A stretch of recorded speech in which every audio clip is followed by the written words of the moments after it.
capital city of the Shareth Empire did not sit upon the ground so much as it floated above it, a shimmering constellation of crystal spires and magnetic tether lines that defied gravity with arrogant ease.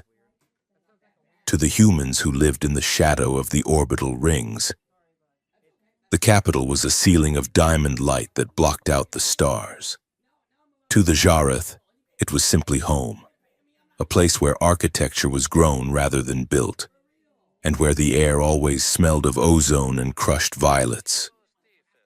Jonah stood near the transparasteel wall of the transport lift, watching the layers of the atmosphere drift by.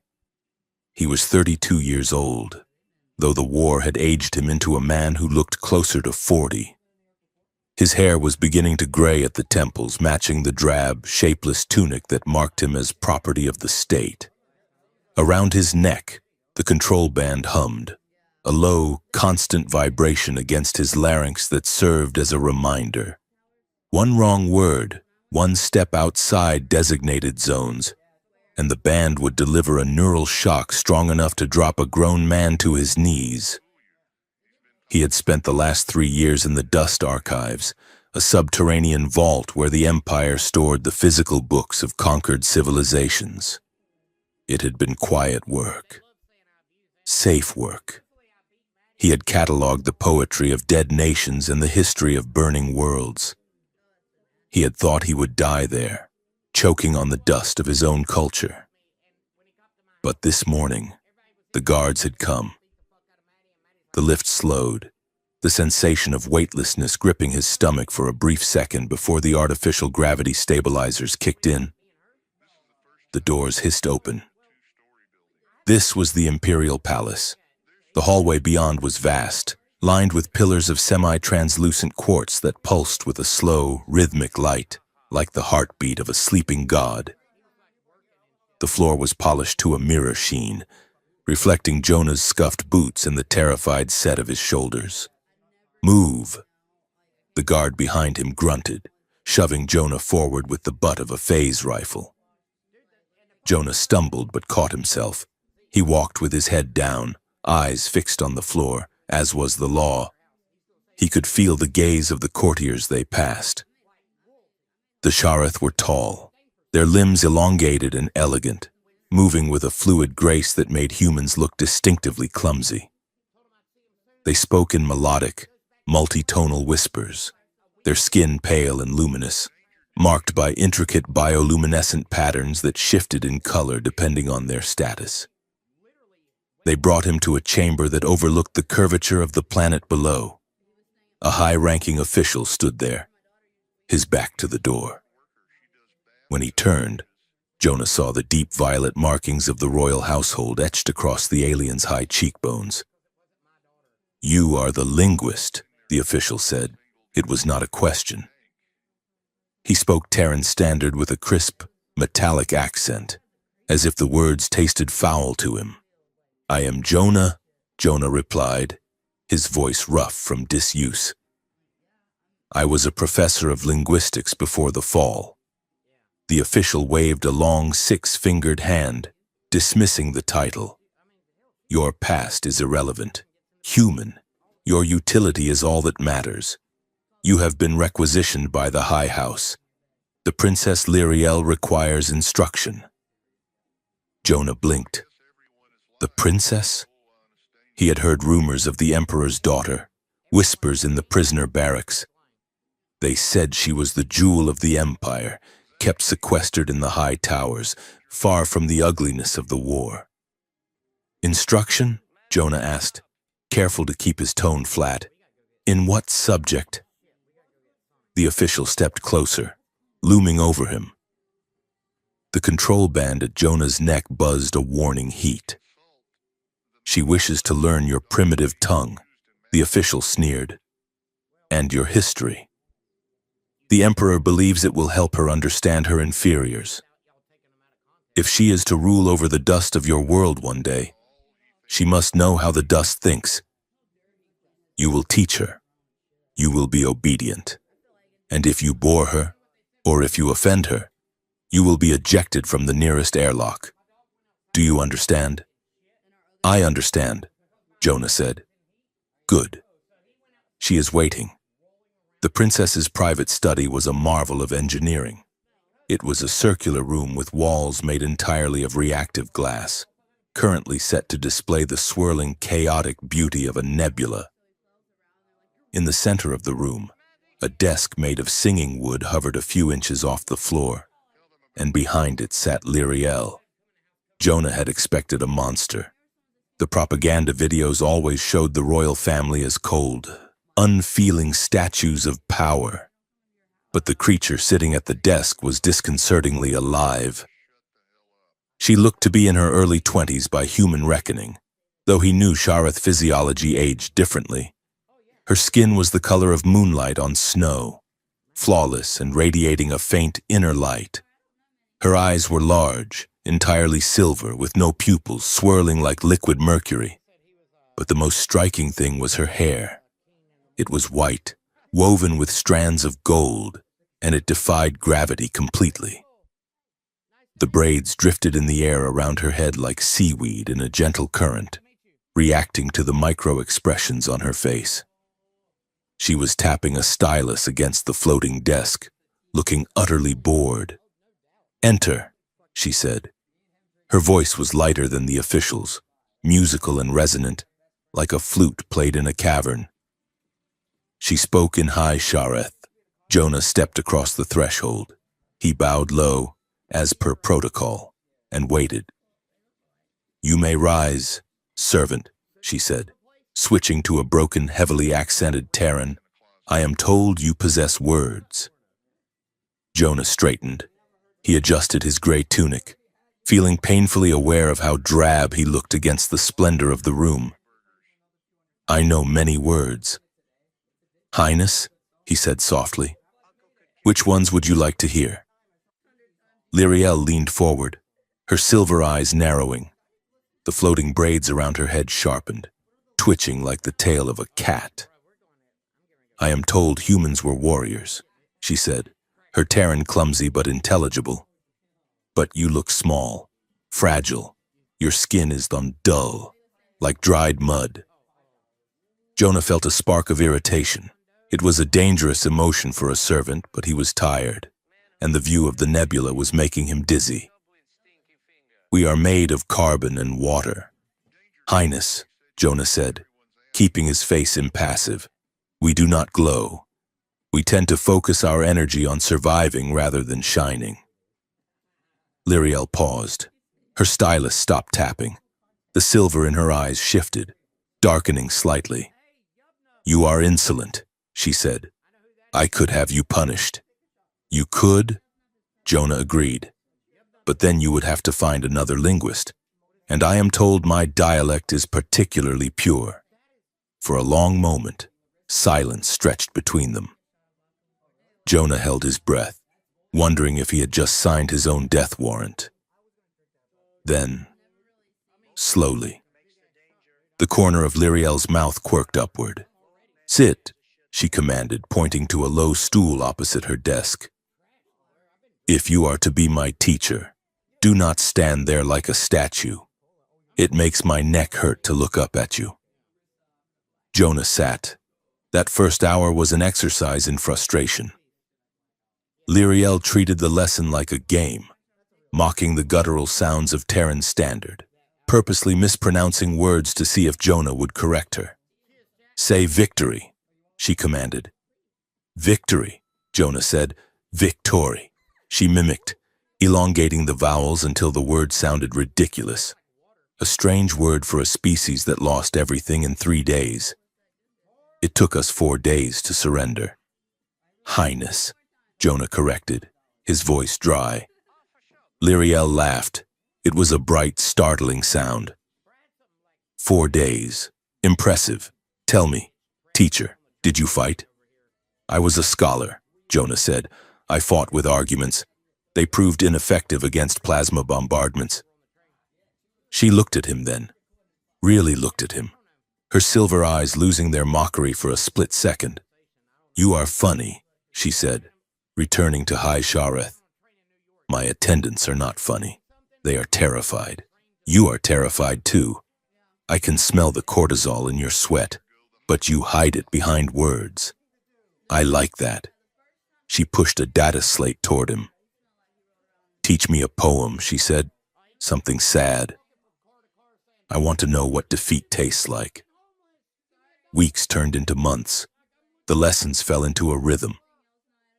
Every morning, Jonah was escorted from the servant quarters in the lower bowels of the station up to the spire. Every morning, Lyriel would be waiting, sometimes floating near the ceiling in zero-gravity meditation, sometimes pacing the room with restless energy. He learned that she was brilliant, but trapped. Her life was a series of rituals and protocols, mapped out for the next 200 years. She was to be a symbol of the Empire's grace, a silent, glowing ornament to stand beside her father. Learning Terran was her rebellion. It was something ugly and forbidden that she could hold in her mouth. One afternoon, Jonah brought a holographic projector from the archives. It was an old, battered device, scratched from years of misuse. "What is this debris?" Lyriel asked, circling the machine. "It is a memory," Jonah said. He placed it on the desk and activated it. The air in the room shimmered, replaced by a high-definition projection of the Pacific Northwest coastline of Earth, pre-war.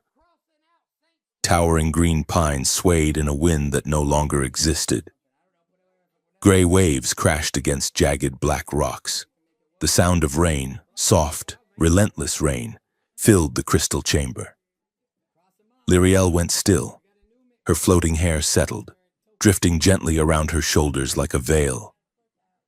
She reached out a hand, her pale, luminous fingers passing through the ghostly image of a fern. "So much water," she whispered, "uncontained. Does it not flood the cities?" "Gravity keeps it in place," Jonah said. "And the moon." She turned to him, her face illuminated by the phantom green light of the forest. "It is chaotic," she said, her voice trying for disdain but failing. "Messy.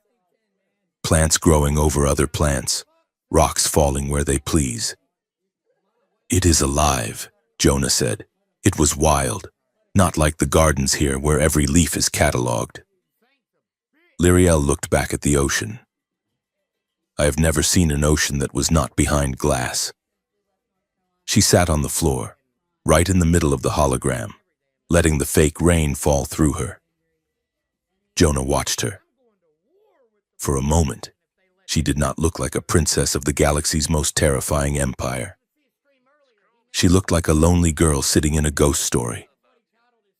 "Why do you teach me this?" she asked, not looking at him. "Why show me a world I can never touch?" "Because you asked to understand us," Jonah said gently. "You cannot understand humanity if you do not understand what we lost." Lyriel stayed silent for a long time. When she finally spoke, her voice was sharp again, the sarcasm raising its shields. "It is wet," she said, standing up and brushing through the hologram as if it were cobwebs. "And green is a garish color. Turn it off, teacher." "I wish to conjugate verbs now." The incident with the Emperor happened 3 months into his assignment. They were discussing philosophy. It was a dangerous subject. The Jareth society was built on a rigid caste system, a biological hierarchy where the strong ruled the weak by genetic right. The concept of democracy was not just foreign to them, it was considered a mental illness. Jonah was tired that day. The control band had been calibrated too tight, chafing his skin, and he had not slept well. "Explain this phrase," Lyriel demanded. She was reading from an ancient digital text, her brow furrowed. "All men are created equal. It makes no sense. Created by whom? And how can they be equal? One man is strong, another is weak. One is smart, another is dull. It is a biological lie." "It is not a biological statement," Jonah said, leaning against the side of his desk. "It is a moral one." "Moral," she tested the word. That is a human construct. Perhaps, Jonah said.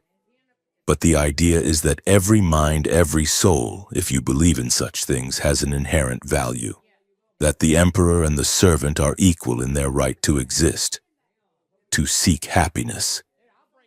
Lyriel scoffed, a harsh sound in her throat. She floated up a few inches, looking down at him. You cannot truly believe that, she said. Look at us, Jonah. Look at the spires. Look at your uniform. We conquered the stars while you were still burning fossil fuels.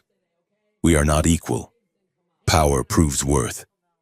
That is the law of the universe. Jonah looked up at her. He should have stopped. He should have agreed. But he saw the curiosity burning behind her silver eyes. She was parroting what she had been taught. But she was asking because she wanted him to challenge it. Power proves capacity, Highness, Jonah said quietly. Not worth. A man with a gun has more power than a man with a book. But the man with the book might have the cure for a plague. If you judge them only by who can kill the other, you lose the cure. Lyriel stared at him. Her hair drifted closer to her face, shielding her expression. So you think you are equal to me? She asked softly. Jonah hesitated. Then he nodded. In the things that matter, yes. We both feel pain. We both fear being alone. We both wonder what comes after death.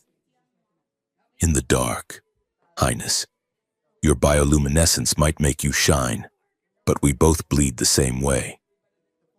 Lyriel opened her mouth to retort, but she closed it. She looked away, toward the door, her expression troubled.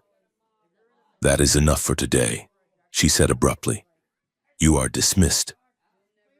Jonah left, wondering if he had gone too far. He did not know that they were being watched. Emperor Kael'thar was a being of immense, terrifying presence. He stood nearly 8 feet tall, his armor woven from neutron-dense alloys that shimmered with an oil-slick iridescence. He was walking the corridor outside Lyriel's study, his personal guard trailing 10 paces behind, when he heard the voices. The walls of the corridor were translucent to him, responsive to his retinal command. He paused, lifting a hand to halt his guards. With a mental impulse, he activated his personal stealth field. Light bent around him, rendering him invisible to the naked eye. He moved closer to the wall. He watched the human, the gray-clad creature with the graying hair, speaking to his daughter. He heard the sedition. We are both equal. Kael'thar should have signaled the guards immediately. He should have had the human disintegrated for daring to speak such heresy to the blood royal. But he did not. He watched his daughter. He saw the way she listened. He saw the conflict in her posture, the way her hair swirled in agitated currents. She was not angry. She was captivated.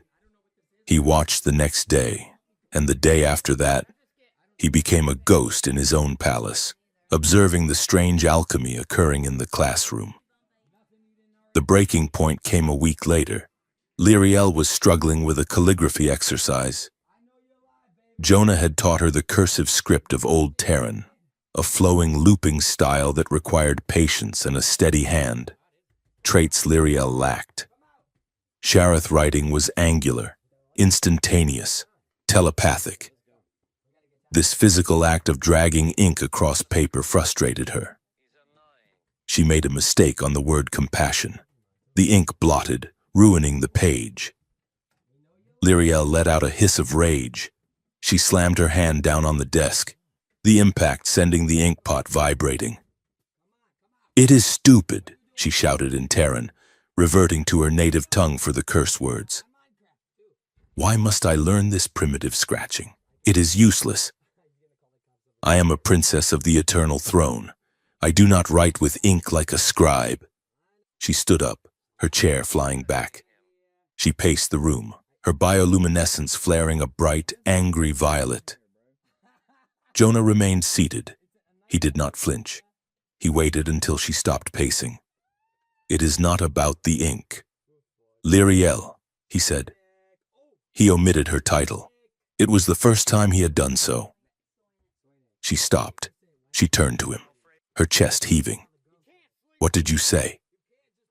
It is about the discipline, Jonah said calmly. You are used to getting what you want with a thought. You command the lights to dim, and they dim. You command the door to open, and it opens. But the ink does not care who you are. The ink requires you to slow down. It requires you to be humble. Humble? She whispered. The word sounded alien on her tongue. Yes, Jonah said.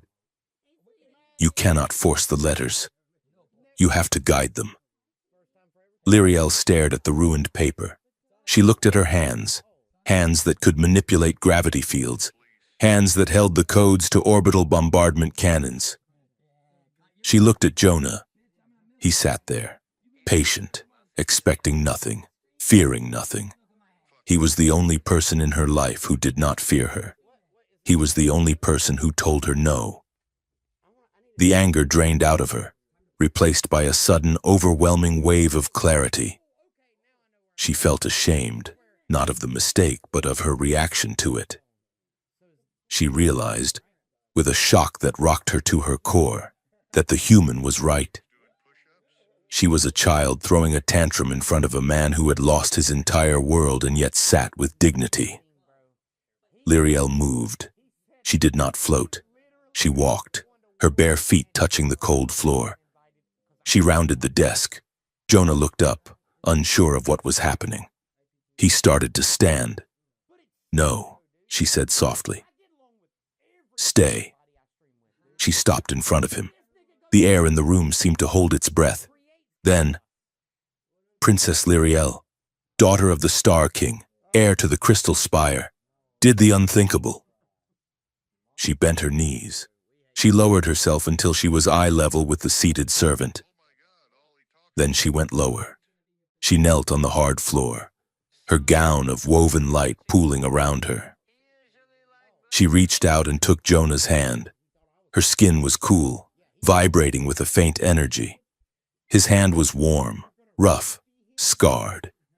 She looked up at him, her silver eyes wide and unguarded. I am sorry, she said in Terran.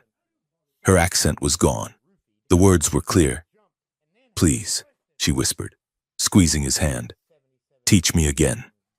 It was a gesture of submission, a gesture of total humility. In Jareth culture, a royal never knelt. To kneel was to offer one's neck to the blade. She was offering him her pride. Jonah stared at her, his heart hammering against his ribs. He looked down at their joined hands, the gray and the white, the human and the alien. He realized then that the dynamic had shifted irrevocably. She was no longer his captor. He was no longer her prisoner. I will, he whispered. Outside the transparent wall in the corridor, the Emperor Kael'thar stood frozen. His stealth field shimmered, faltering for a microsecond as his concentration broke. He had seen it. He had seen his daughter, the blood of the ancients, kneeling in the dirt before a conquered savage. His first instinct was rage, a fury so white-hot he almost shattered the glass wall with a sonic scream. But then he saw Jonah's face. He saw the way the human looked at Lyriel, not with triumph, not with greed, but with a profound, gentle reverence. And he saw Lyriel's face. She looked peaceful. For the first time since her mother had died, the storm in her energy field was quiet. Kael'thar stepped back. He reactivated his cloak fully. He turned and walked away, his heavy footsteps silent on the polished floor. Later that evening, the inner council met in the Chamber of Echoes. The room was a vast circular hollow where the councilors floated in anti-grav pods. They were discussing the pacification of the Outer Rim, the crushing of the last human resistance cells. My lord, Lord Varkas said. Varkas was a hardliner, a creature of sharp angles and sharper cruelty. We must increase the quota of labor camps. The humans are growing restless. They need to be reminded of their place. Kael'thar sat on his throne, staring into the middle distance. He did not hear Varkas. He was seeing the image of the joined hands. "My lord?" Varkas pressed. Kael'thar blinked, his silver eyes focusing on the counselor. "No," he said. His voice was a low rumble that vibrated in the counselors' chests. "No." Varkas looked confused. "But the rebellion." "I saw something today," Kael'thar interrupted quietly. The room went silent. When the Emperor spoke in that tone, worlds usually burned. "I passed by the classroom," Kael'thar murmured, almost to himself. "I saw my human servant teach my daughter." He paused, looking at Varkas, looking at the cruel, rigid faces of his advisors. He realized suddenly how old they looked, how stagnant, and you would be shocked by what she did. He finished. "What did she do, my lord?" Varkas asked, suspicious. "Did she strike him? Did she break him?" Kael'thar smiled, a thin, unreadable expression. "She learned," he said cryptically. He stood up, signaling the end of the session. "Leave the human where he is," Kael'thar commanded. "The lessons will continue." "But my lord," Varkas started. "Continue!" Kael'thar's voice cracked like a whip. "But place high-grade surveillance on that room. Every word, every breath. Stream it directly to my private terminal. No one else is to see it." He swept out of the room, his cape of void matter flowing behind him. He needed to know. He needed to see if this was a poison that would kill his empire, or the antidote that would save his daughter from becoming a monster like him. As the doors sealed behind him, the Emperor touched the control band on his own wrist, bringing up the live feed of the classroom. On the screen, Lyriel was sitting at the desk again. Jonah was standing beside her, guiding her hand as she held the pen. "Again," Jonah was saying softly. Lyriel took a breath and wrote. The schedule of the Imperial Palace was a rigid, crystalline structure, as unyielding as the diamond lattice of the orbital ring itself. Every servant, every guard, and every courtier moved according to a precise algorithm of etiquette and duty. But within the high tower of the princess, the algorithm had begun to degrade. The lessons, originally scheduled for 1 hour each morning, had bled outward like ink on water. They stretched to 2 hours, then 3. By the start of the second month, Lyriel began dismissing her attendance entirely. "Leave us," she would command, waving a hand at the hovering scribe drones and the silent, masked handmaidens who constantly adjusted her train. "But Highness," the head handmaiden had protested once, her voice trembling. "The protocol dictates that a chaperone of the third circle must be present when the human is unchained." Lyriel had turned on her, her eyes flashing a dangerous, blinding white. "Am I not the daughter of the Kael'thar?" she had asked, her voice low and resonant. "Do you fear the human will overpower me? Look at him." She gestured to Jonah, who stood by the desk, looking thin and harmless in his gray tunic. "He is half my weight and possesses no natural armor." Lyriel continued, "If he attacks me, I will vaporize him. Now get out. I wish to practice the human dialect of sarcasm, and your heavy breathing ruins the comedic timing." The attendants had fled, and for the first time in her life, the princess was alone in a room with another living being who was not paid or programmed to agree with her. It was not sarcasm she wanted to practice. It was the intoxicating sensation of being seen. When Jonah looked at her, he did not see a political asset or a divine being. He saw a student. He saw a young woman who was bad at conjugation and impatient with history. He saw her. "We cannot stay here today," Lyriel announced one morning. "The air in this room is stale. It tastes of old data." Jonah looked up from the stack of physical books he had managed to smuggle up from the archives. "And where does your highness propose we go?" he asked. "I am fairly certain my control band will detonate if I cross the threshold of the royal sector." Lyriel tapped the side of her own neck, where a small bioorganic chip pulsed beneath her skin. "I have overridden the perimeter protocols for your frequency," she said casually. "You are now classified as a Class 4 pet. It allows you to follow me into the pleasure grounds." Jonah raised an eyebrow. "A pet?" he asked. "It was the highest clearance I could grant without alerting the war minister," she replied, a mischievous glint in her silver eyes. "Do not bark, and no one will know the difference. Come."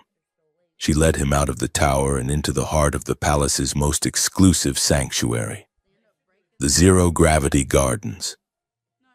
It was a place woven from dreams.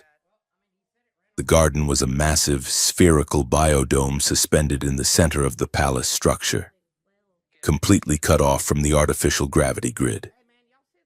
Inside, the atmosphere was thick with the scent of night-blooming jasmine and alien spices that smelled like cinnamon and static electricity. Islands of soil and rock floated freely in the air, tethered only by thin vines of shimmering light. Water did not flow in rivers, it drifted in massive, trembling globules, shimmering spheres of liquid that hung suspended like jewels. The plants were not rooted in the ground but grew in all directions, their petals glowing with soft, bioluminescent pulses, blue, amber, and deep violet. Jonah pushed off the bulkhead, floating awkwardly into the open space. He flailed for a moment, his human instincts panicking at the lack of up or down. Lyriel moved through the air like a fish in water. Her movements were fluid, graceful, her long white hair fanning out around her like a halo of seagrass. She spun around a floating sphere of water, laughing at his clumsiness. "Relax your muscles. Teacher," she called out. "You fight the lack of weight. You must surrender to it." Jonah managed to grab onto a passing branch of crystal bark, anchoring himself. He looked at her, floating upside down relative to him, her face framed by glowing orchids. "It is beautiful," he admitted, his voice hushed. "It is my only escape," she said, drifting closer. "The gravity here responds to neural input. If I am calm, things float. If I am angry, they fall. It is the only place where the world reflects how I feel." They spent hours there, drifting between the floating islands. The formality of the classroom vanished in the haze of pollen and starlight. They talked not of grammar, but of life. But Lyriel attempted to use the human idioms Jonah had taught her, eager to prove her mastery. "I believe I have solved this equation," she said proudly, hovering over a data pad. "I have, how do you say it? I have beaten the bush to death." Jonah choked on a laugh, gripping a vine to steady himself. "Not quite, Highness. You mean you have beaten around the bush, or perhaps you mean you hit the nail on the head. Beating the bush to death implies a level of violence we try to avoid in casual conversation." Lyriel frowned, tapping her chin. "Your language is very violent," she mused. "You kill two birds with stones. You burn bridges. You shoot the breeze. Humans seem to be constantly at war, even with their words." "I suppose we are," Jonah said softly. "We have always had to fight for space." He tried to respond in kind, attempting a formal Jareth gesture of appreciation. He lifted his hand, fingers splayed in a specific pattern, and touched his temple. Then his heart. "I find your perspective enlightening," he said in high Jareth. Lyriel stared at him for a second, then burst into a peal of laughter that sent ripples through the nearby water spheres. She laughed until she was breathless, spinning in the air. Jonah froze. "What? What did I say?" "You said," Lyriel gasped, wiping a tear of silver fluid from her eye, that you consider me mildly edible. Jonah's face flushed a deep, human red. I meant interesting, he stammered. The gesture for interesting is the third finger bent, not the second. If you try to eat me, teacher, I must warn you, she teased, drifting close enough to poke him in the chest. I am very spicy. The laughter died down, but the warmth remained. For a moment, suspended in the amber light of the garden, the war, the empire, and the control band around Jonah's neck seemed to vanish. But the reality of the empire always returned. A week later, they were drifting near a cluster of singing ferns when Lyriel's mood shifted. The plants around them began to sink slightly, the anti-gravity field reacting to her sudden heaviness of spirit. She was staring at a projection on her wrist, a news feed from the capital. Lord Varkas arrives tomorrow, she said quietly. Jonah knew the name. Everyone knew the name. Varkas was the High Archon of the Purity Council, the faction that believed humanity should not have been enslaved, but exterminated. He is to be your husband, Jonah said. It was not a question. The rumors were everywhere. He is to be my warden, Lyriel corrected, her voice bitter. It was decided when I was hatched. The union of the royal blood and the high military. It ensures stability. It ensures the bloodline remains pure. She looked at Jonah, her eyes dark and swirling with a storm of gray emotion. He despises your kind, she said. He calls you vermin. If he knew I was learning your language, he would burn the library. Why do you do it then? Jonah asked. Why risk it because I do not want to be what he wants me to be? She whispered. I am tired of being perfect. Jonah, I am tired of being a statue made of light. She looked at him with a desperate intensity. Tell me about them, she commanded. Not the history dates, not the wars. Tell me about the people who fought Varkas, the ones who lost. Jonah hesitated. To speak of the resistance was treason, but looking at her face, he could not refuse. I knew a man named Elias, Jonah began, his voice low. He was a baker. When the invasion started, the sky turned fire. The ships came down and burned the cities. Elias did not have a weapon. He did not have armor. What did he do? Lyriel asked. He baked bread, Jonah said, for 3 weeks.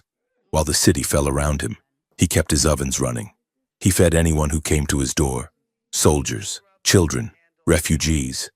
He knew he was going to die, but he decided that until the end came, he would not stop being who he was. Lyriel floated silent, motionless. He was captured eventually, Jonah said. They put him in a labor camp. He died there 2 years ago. But on the last day, he shared his ration with a boy who was crying. Jonah looked at Lyriel. That is what you asked about, Highness. That is the quiet dignity. It is easy to be brave when you have a starship. It is very hard to be brave when you have nothing but a piece of bread, and you give it away. Lyriel looked down at her hands, hands that could crush a diamond. I do not think I am as strong as a baker, she whispered. Jonah reached out, almost touching her arm, then pulled back at the last second. I think you are, he said. You are learning the language of your enemy because you want to understand. That is a strength Varkas will never have. The intimacy of their conversations inevitably bled into the physical space between them. The garden became a world of its own, a vacuum where the laws of the empire did not apply. One afternoon, the light in the biodome was dimmed to a twilight purple, mimicking the dusk of Lyriel's homeworld. I have read about this. Dancing, Lyriel said suddenly. She was hovering near the center of the dome, her dress of woven starlight rippling around her ankles. It seems inefficient, she critiqued, though her voice lacked its usual bite. Two people moving in circles without going anywhere. What is the function? It is not about function, Jonah explained. He was floating a few feet away, holding onto a drifting root. It is about connection. It is about moving in sync with another person. To music. Show me, she commanded. There is no music, Jonah said. Then we will make do with the silence, she countered. Come here, teacher. Show me how a human dances. Jonah pushed off the root and drifted toward her. In the zero gravity, movement was slow, dreamlike. He stopped in front of her. Usually, you hold hands, he said, his heart rate beginning to climb. And one hand goes on the waist. But he trailed off. Touching the princess was death. I command you to touch me, she whispered, for educational purposes. Jonah slowly reached out. He took her left hand in his right. Her skin was electric, a pleasant humming warmth that traveled up his arm. He placed his other hand tentatively on her waist. The fabric of her gown was slick and cool, but he could feel the heat of the body beneath it. Lyriel placed her hand on his shoulder. She was lighter than air, an anchor in the void. Now what? She breathed. Now we spin, Jonah said. He pushed gently against the air with his foot. Slowly, they began to rotate. Without gravity to hold them down, the dance was three-dimensional. They turned in a slow, lazy corkscrew, the purple light of the garden spinning around them. Lyriel stared at him. Her face was inches from his. He could see the intricate patterns of her iris, the way the bioluminescent freckles on her cheeks pulsed in time with her heartbeat. It is dizzying, she murmured. Keep your eyes on me, Jonah said, his voice rough. That stops the dizziness. She obeyed. She locked her gaze on his. In that silence, the universe narrowed down to the two of them. The smell of her, ozone and violets, filled his lungs. He felt the trembling of her hand in his. She was terrified, he realized, but she was not pulling away. The rotation brought them closer. Their bodies drifted until they were almost aligned, legs brushing, chests almost touching. The heat radiating from her was intoxicating. It was a biological incompatibility that somehow felt like the only thing that made sense. Jonah, she whispered. It was the first time she had used his name without a title, without sarcasm, without command. He looked at her lips. They were pale violet, slightly parted. The desire hit him like a physical blow. It was not just lust. It was a desperate, aching need to bridge the gap between their worlds, to prove that the baker and the princess could exist in the same space. He leaned in. He saw her eyes flutter close. He felt her breath on his face. Then, a loud, sharp burst of laughter shattered the moment.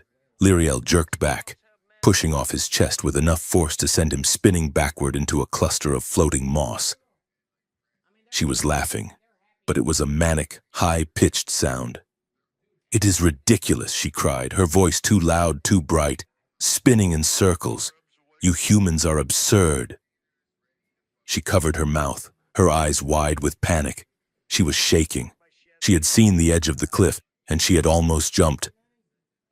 I must meditate, she stammered, turning her back to him. The lesson is over. Go. Jonah floated there for a moment, his heart crashing against his ribs, the ghost of her touch still burning on his hands. He watched her flee toward the far side of the dome, hiding herself in the foliage. I will go, he said to the empty air. While they danced in the silence, the noise of the empire was growing louder. Deep in the obsidian sublevels of the palace, the Purity Council had gathered. Lord Varkas sat at the head of the table, his armor gleaming like a beetle's carapace. She is contaminated, Varkas spat, his voice grinding like stone on steel. The surveillance reports are clear. Another counselor added, the human spends hours with her. She dismisses the guards. She has taken him to the sacred gardens. It is the Emperor's doing, Varkas said. Kael'thar has grown soft. He keeps the pet alive to amuse her, thinking it makes him a benevolent father. He does not see that he is breeding a weakness that will rot the throne. We must act, a third counselor hissed. The anniversary celebration is in 2 weeks. The entire system will be watching whom we will use it. Varkas decided. We will show the galaxy that the Emperor cannot even control his own daughter. And we will show the princess that her pets are not her equals. They are fuel. Lyriel did not mean to hear it. She was in her chambers later that night, trying to calm her racing mind after the incident in the garden. She was attempting a deep mind meditation, expanding her psychic awareness to soothe her nerves. But her control was frayed. Her thoughts were chaotic, skipping across the neural network of the palace. She snagged on a jagged, angry thought stream. It was a telepathic broadcast, encrypted but sloppy with rage. Human trash. Obsession. Lyriel froze. She focused, pushing her mind toward the signal. The demonstration must be absolute. A voice that sounded like Varkas echoed in her head. At the celebration, when the eyes are upon him, we will expose the rot. The signal snapped off. Lyriel sat up in her floating bed, gasping for air. Her skin flashed a cold, fearful blue. A demonstration. They were planning something, but against whom? Jonah? Her father? She did not know, but she knew that the sanctuary of the garden was gone. The real world was coming for them. The summons came 2 days later. Jonah was not taken to the classroom. He was woken in the middle of the night cycle by 2 Praetorian guards. They did not speak. They simply dragged him from his cot and marched him through the silent, glowing corridors of the administrative sector. They brought him to the apex chamber. The room was a void. The walls were made of a material that absorbed all light, leaving only the floor and the single throne illuminated by a stark, white beam. Emperor Kael'thar sat on the throne. He looked less like a king and more like a statue carved from war. He was unarmored, wearing simple robes of shifting gray, which somehow made him more terrifying. His face was weary, etched with lines of stress that no immortal being should possess. "Leave us," the Emperor said. The guards vanished into the shadows. Jonah stood alone in the pool of light. He knelt, his forehead touching the cold floor. "Rise," the Emperor commanded. Jonah stood. He tried to stop his hands from shaking. "You have been teaching my daughter," Kael'thar said. His voice was not loud, but it filled the room. "Yes, Majesty," Jonah whispered. "You have taught her language," Kael'thar said. "You have taught her history. You have taught her about bakers." Jonah froze. "The surveillance?" "Of course." I answered her questions. "Majesty." The Emperor stood up. He walked down the steps of the dais. He was enormous, towering over Jonah. "You answered questions she did not know she had," Kael'thar said. He began to circle Jonah, moving with the silent, predatory grace of a tiger. "Do you think I am blind, linguist? Do you think I do not see the way she looks at you? Do you think I do not see the way you look at her?" Jonah said nothing. There was no defense. "She is of the blood," Kael'thar said softly. "She is the culmination of 10,000 years of genetic perfection. And you are dust. You are a biological dead end." He stopped in front of Jonah. "And yet," Kael'thar murmured, "she knelt to you." The Emperor leaned in close. His eyes were silver fire. "We hold these truths to be self-evident," Kael'thar quoted, his pronunciation perfect, his tone mocking, "that all minds are created equal." Jonah stopped breathing. "It is a dangerous idea, Jonah," Kael'thar said. "It is a virus, and you have infected her with it." "I did not intend to," Jonah began. "Silence," Kael'thar snapped. The Emperor turned away, looking up into the darkness of the ceiling.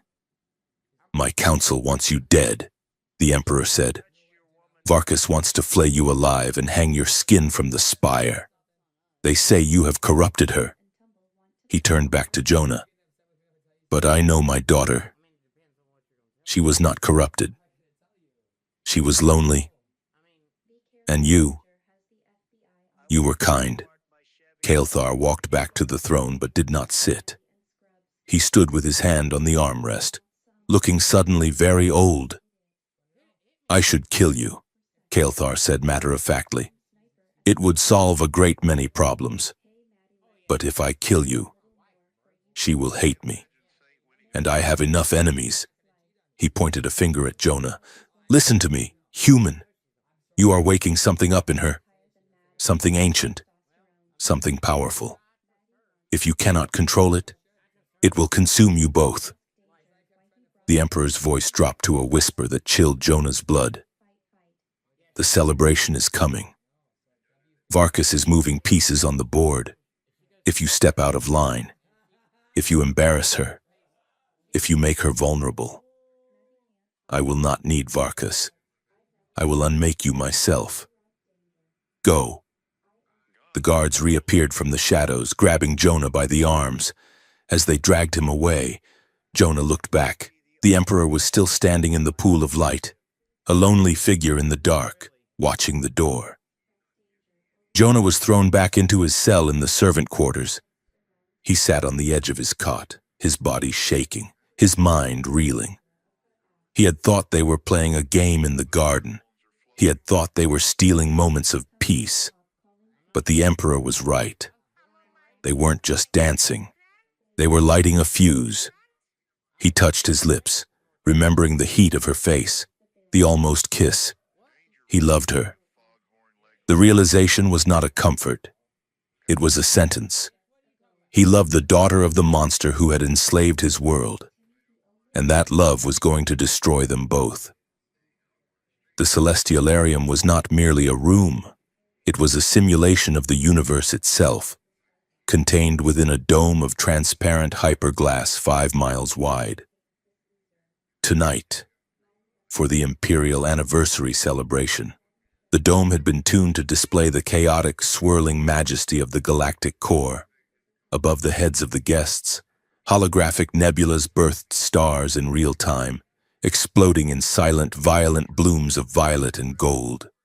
Jonah stood on the servant tier, a narrow, shadowed catwalk that ringed the perimeter of the main floor, located 20 feet below the floating platforms where the nobility mingled. He smoothed the front of his gray dress uniform. It was identical to the uniforms of the 3,000 other humans working the event, designed to blend into the architecture, to be as invisible as the air recyclers. Below him, the wealth of the Jareth Empire was on dizzying display. The guests did not walk, they drifted. Gravity-nullifying discs hovered at varying heights, creating a tiered landscape of social hierarchy. The lower nobility floated near the floor, sipping nectar from crystal flutes. The high lords and ladies hovered 30 feet up, their long robes trailing beneath them like tails of exotic birds. And at the very center, on the highest platform, stood the royal dais. Jonah gripped the railing, his knuckles white. He could see her. Princess Lyriel was a vision of terrifying beauty. She wore a gown made of fabric that seemed to be cut from the event horizon of a black hole, dark and drinking in the light, but scattered with thousands of crushed diamonds that shifted like constellations when she breathed. Her hair was pulled back into an intricate, gravity-defying sculpture, woven with threads of pure iridium. She looked regal. She looked distant. She looked like a stranger. Standing beside her was Lord Varkas. The leader of the Purity Council was a nightmare in armor. He wore a ceremonial suit of jagged chitinous plating that shimmered with a predatory green sheen. His helmet was off, revealing a face that was severe and angular, with eyes like chips of flint. He stood too close to Lyriel. His hand rested on the hilt of his phase blade, a silent threat to anyone who dared approach. Jonah felt a bitter taste in his mouth. From this distance, they looked like a perfect match. Power and grace, darkness and light. The narrative the Empire wanted to sell was right there in the visuals. A vibration buzzed against Jonah's skull, soft and rhythmic. It was his neural band. Usually the band was silent unless it was delivering a shock or a command from the overseer. But this vibration was different. It was a pattern. Short, short, long. It was Morse code. He had taught it to her 3 weeks ago as a curiosity, a way humans used to communicate across wires before the digital age. Jonah tapped the receiver behind his ear, accepting the connection. It was a risky, illegal channel, spliced into the servant frequency by Lyriel's own encryption keys. Text scrolled across his retinal display, invisible to everyone else. "Look at his head." The message read. Jonah blinked, confused. He squinted across the vast, glittering expanse of the dome, zooming in with his servant-grade ocular implant. He focused on Varkas. The High Lord was wearing a traditional ceremonial headdress, a fan of stiff, upright feathers plucked from a carnivorous avian predator on the homeworld. But from this angle, and with the way the holographic wind caught them, the feathers did not look intimidating. They looked ridiculous. They bobbed frantically every time Varkas nodded, making the terrifying warlord look like a nervous, oversized chicken. Another message scrolled across Jonah's vision. "He looks like a mating mud hen trying to attract a rock," Lyriel wrote. Jonah clamped his hand over his mouth. A laugh, sharp and sudden, tried to escape his throat. He choked it back, turning it into a coughing fit. The servant next to him, a woman with tired eyes, glanced at him with alarm. "Are you malfunctioning?" she whispered. "Do not draw attention. I am fine." Jonah wheezed, wiping his eyes. "Just dust." He looked back at the dais. Lyriel had not moved. Her face was a mask of perfect icy boredom. She stared straight ahead, acknowledging no one. But as Jonah watched, he saw the tiniest twitch at the corner of her mouth. She was bored. She was terrified. And she was texting him jokes to keep from screaming. The warmth of that realization hit him harder than the view of the galaxy overhead. She was still in there. Beneath the diamonds and the politics and the weight of 1,000 worlds. She was still the girl who had floated with him in the garden, trying to understand why humans beat bushes to death. Suddenly the lights in the dome shifted. The swirling galaxies dimmed, focusing all illumination on the central platform. The Emperor Kael'thar stepped forward. The crowd went silent. The only sound was the low hum of the anti-gravity generators. Kael'thar looked magnificent and weary. His voice amplified so it boomed from every corner of the dome. "Citizens of the Eternal Spire," he began. "We stand today at the apex of history. 1,000 years of order. 1,000 years of peace." Jonah watched Varkas. The High Lord was not looking at the Emperor. He was scanning the crowd, his hand tightening on his weapon. "Something is wrong," Jonah whispered to himself. The air in the dome changed. It was not a sound, but a feeling. A sudden drop in pressure that made Jonah's ears pop. The holographic stars above flickered, turning a sickly shade of green for a fraction of a second before correcting. Jonah felt the hair on his arm stand up. He knew this sensation. He had felt it in the classroom, during their deeper lessons. It was the feeling of psychic resonance, of a mind pushing against the fabric of physics. But this was not Lyriel. This was something jagged, dissonant. In the middle of the Emperor's sentence between the word future and the word security, reality ripped open. It happened in the ceiling. The holographic sky tore apart like wet paper, revealing the cold black metal of the dome's infrastructure. From the tear, a dozen swirling vortices appeared, wormhole apertures, small and unstable, unauthorized by the palace grid. Phase shift grenades dropped from the holes. They did not explode with fire. They exploded with silence. Expanding spheres of blue distortion washed over the crowd. Where the blue light touched, motion stopped. Guests were frozen in mid-gesture, their wine spilling but never hitting the floor, trapped in a stasis bubble of slowed time. Then came the drones. They were sleek, silver needles, no longer than a man's forearm, humming with a high-pitched whine that shattered glass. They dove from the ceiling in a swarm, ignoring the frozen crowd, ignoring the guards. They had one target. Emperor Kael'thar looked up, his eyes widening. He raised a hand to summon a shield, but he was too slow. The drones were moving at supersonic speeds. Jonah gripped the railing, shouting a warning that no one could hear. But Lyriel moved. She did not run. She did not scream. She reacted with a fluidity that was completely alien and yet strangely familiar to Jonah. In their lessons, they had studied the Fibonacci sequence. They had studied the golden ratio. Jonah had shown her how human mathematics found patterns in nature, in pine cones, in storms, in galaxies. Lyriel had been fascinated by the idea that chaos had a structure. She had practiced visualizing these spirals in her mind, layering them over her natural psychic abilities. Now, she unleashed it. Lyriel threw her hands out, not in a defensive posture, but in a sweeping circular motion.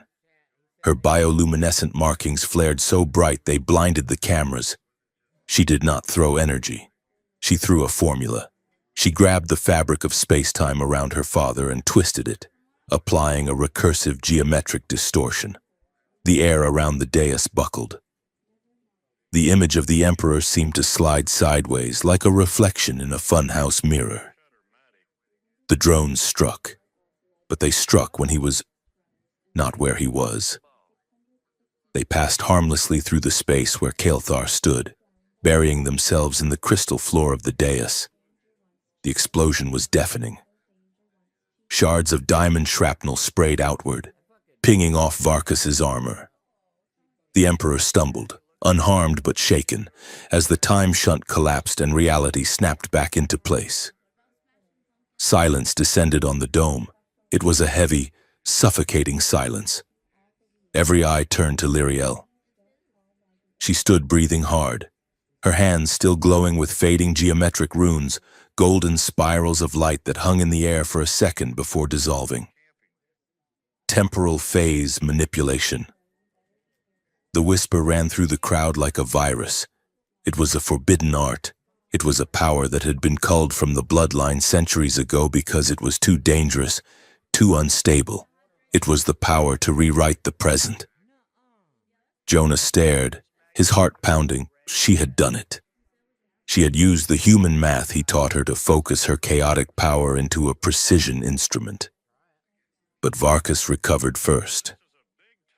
The High Lord stepped over the smoking wreckage of the drones. He did not look at the assassins. He pointed a finger, armored and accusing, straight at Lyriel. And then he pointed at the servant tier. "Treason!" Varkus bellowed, his voice amplified by his helmet. "The princess has been corrupted." The stasis fields faded, and the crowd erupted into panic. Guards swarmed the floor. "She wields the forbidden geometry," Varkus shouted, seizing the narrative before the Emperor could speak. "Look at the patterns. Those are not Jareth shapes. Those are human ciphers." He turned his gaze upward, scanning the servant tiers until his targeting system locked onto Jonah. "There!" Varkus roared. "The teacher! The human spy!" He has unlocked the weapon in her blood. He has turned the princess into a bomb to assassinate the throne. Jonah froze. He saw the drones turn toward him. He saw the guards on the catwalk level draw their shock batons. "No!" Lyriel screamed. Her voice cut through the chaos, raw and terrified. It was not the voice of a princess. It was the voice of a daughter. "He saved him," she screamed, pointing at her father. I saved him. The attack came from the roof. It was a hack." But the Purity Council agents were already moving. They had been waiting for this. The assassination attempt was not meant to kill the Emperor. It was meant to fail. It was meant to force Lyriel to reveal herself, to prove she was dangerous, and to frame the human for it. 2 guards seized Jonah. "Get down!" one shouted, striking him in the stomach with the baton. Jonah doubled over, gasping. The control band around his neck flared to life. A shock, white-hot and agonizing, ripped through his nervous system. His vision went white.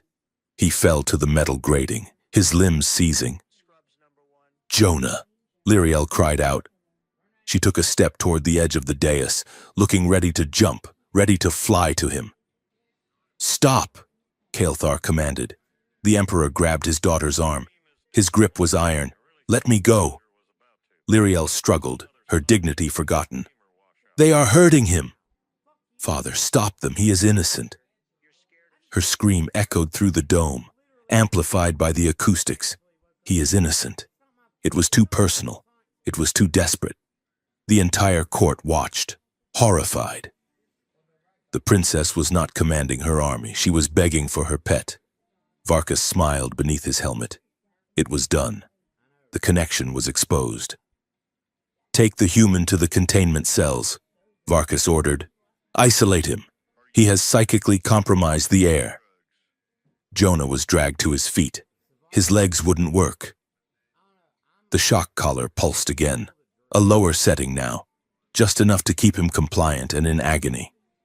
He looked up through the haze of pain. He saw Lyriel fighting her father's grip, tears of silver liquid streaming down her face. She was screaming his name. "Don't," Jonah thought, his mind sluggish. "Don't fight for me. You'll lose everything." Then the blast doors of the servant tier closed, and the glittering world of the dome vanished, replaced by the darkness of the corridor and the brutality of the guards' boots. 2.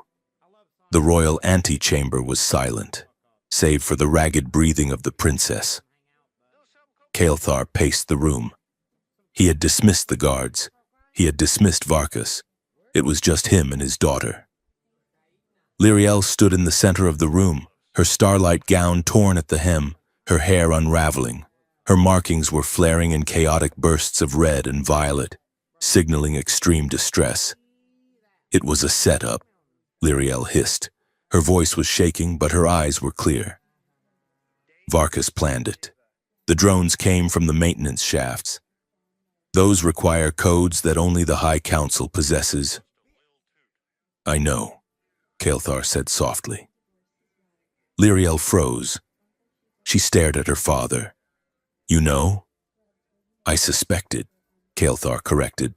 "Varkas has been hungry for a reason to remove me, or to control me through you." "Then why did you let them take him?" Lyriel demanded, stepping forward.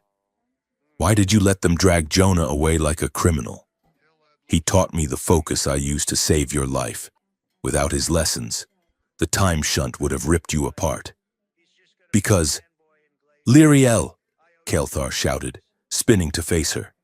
His shout was so rare, so powerful, that Lyriel flinched back. "Because you screamed for him," Kael'thar roared. "You stood before the entire aristocracy of the galaxy, with your father's life in the balance, and you screamed for a human servant." He walked toward her, his expression a mix of anger and terrifying grief. "Do you have any idea what you have done? You have confirmed their worst fears. They believe you are compromised. They believe you are in love with a species we are programmed to despise." "I am not programmed," Lyriel shouted back. "That is the point. That is what he taught me. I can choose. You cannot choose this. Kael'thar slammed his hand on a table, shattering a crystal decanter. He took a deep breath, forcing himself to calm down. Varkas has the narrative now, Kael'thar said, his voice cold and political. He claims Jonah used hypnotic linguistics to brainwash you. He claims the attack was a false flag operation orchestrated by human rebels to position you as a savior and seize power. That is insane, Lyriel whispered. It is plausible, Kael'thar said, to them. And because you showed a power that has been forbidden for 500 years, they are terrified. They will demand Jonah's execution, and they will demand your confinement. Lyriel went pale. You are the Emperor, she said. You can stop them. I am the Emperor of a divided house. Kael'thar said, if I defend the human now, I look like a traitor. The military will side with Varkas. There will be a civil war. And in that war, humanity will be wiped out entirely. He looked at his daughter, seeing the defiance in her jaw. I have to play their game, Kael'thar said. I have to publicly accept the investigation.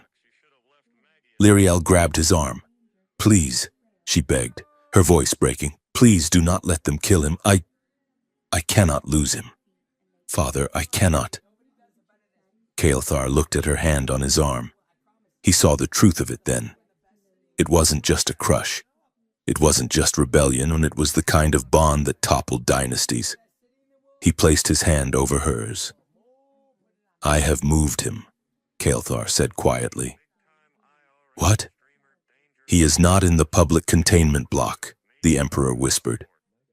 I had my personal guard intercept the transfer. He is in the Black Wing. Varkas cannot reach him there yet. Lyriel let out a sob of relief. But, Kael'thar warned, tightening his grip, I am not doing this to save him. I am doing it to test him. Test him? I need to know, Kael'thar said darkly. I need to know if he is truly just a teacher who fell in love, or if he is the weapon they say he is. And I need to know if you can survive without him. He released her. Go to your chambers. Do not leave. Do not speak to anyone. If you try to find him, Varkas will know, and I will not be able to stop the execution. 3. The cell in the Black Wing was not like the servant quarters. It was a sensory deprivation tank. There was no light. There was no sound. The air was sterile and cold. Jonah lay on the floor. His body was a map of pain. The control band had burned the skin of his neck. His ribs ached where the guard had struck him. He had been interrogated for hours, not with questions, but with neural probes that sifted through his memories. Looking for codes, looking for conspiracies. They had found nothing, because there was nothing. But the process had left him shattered. He curled into a ball, shivering on the metal floor.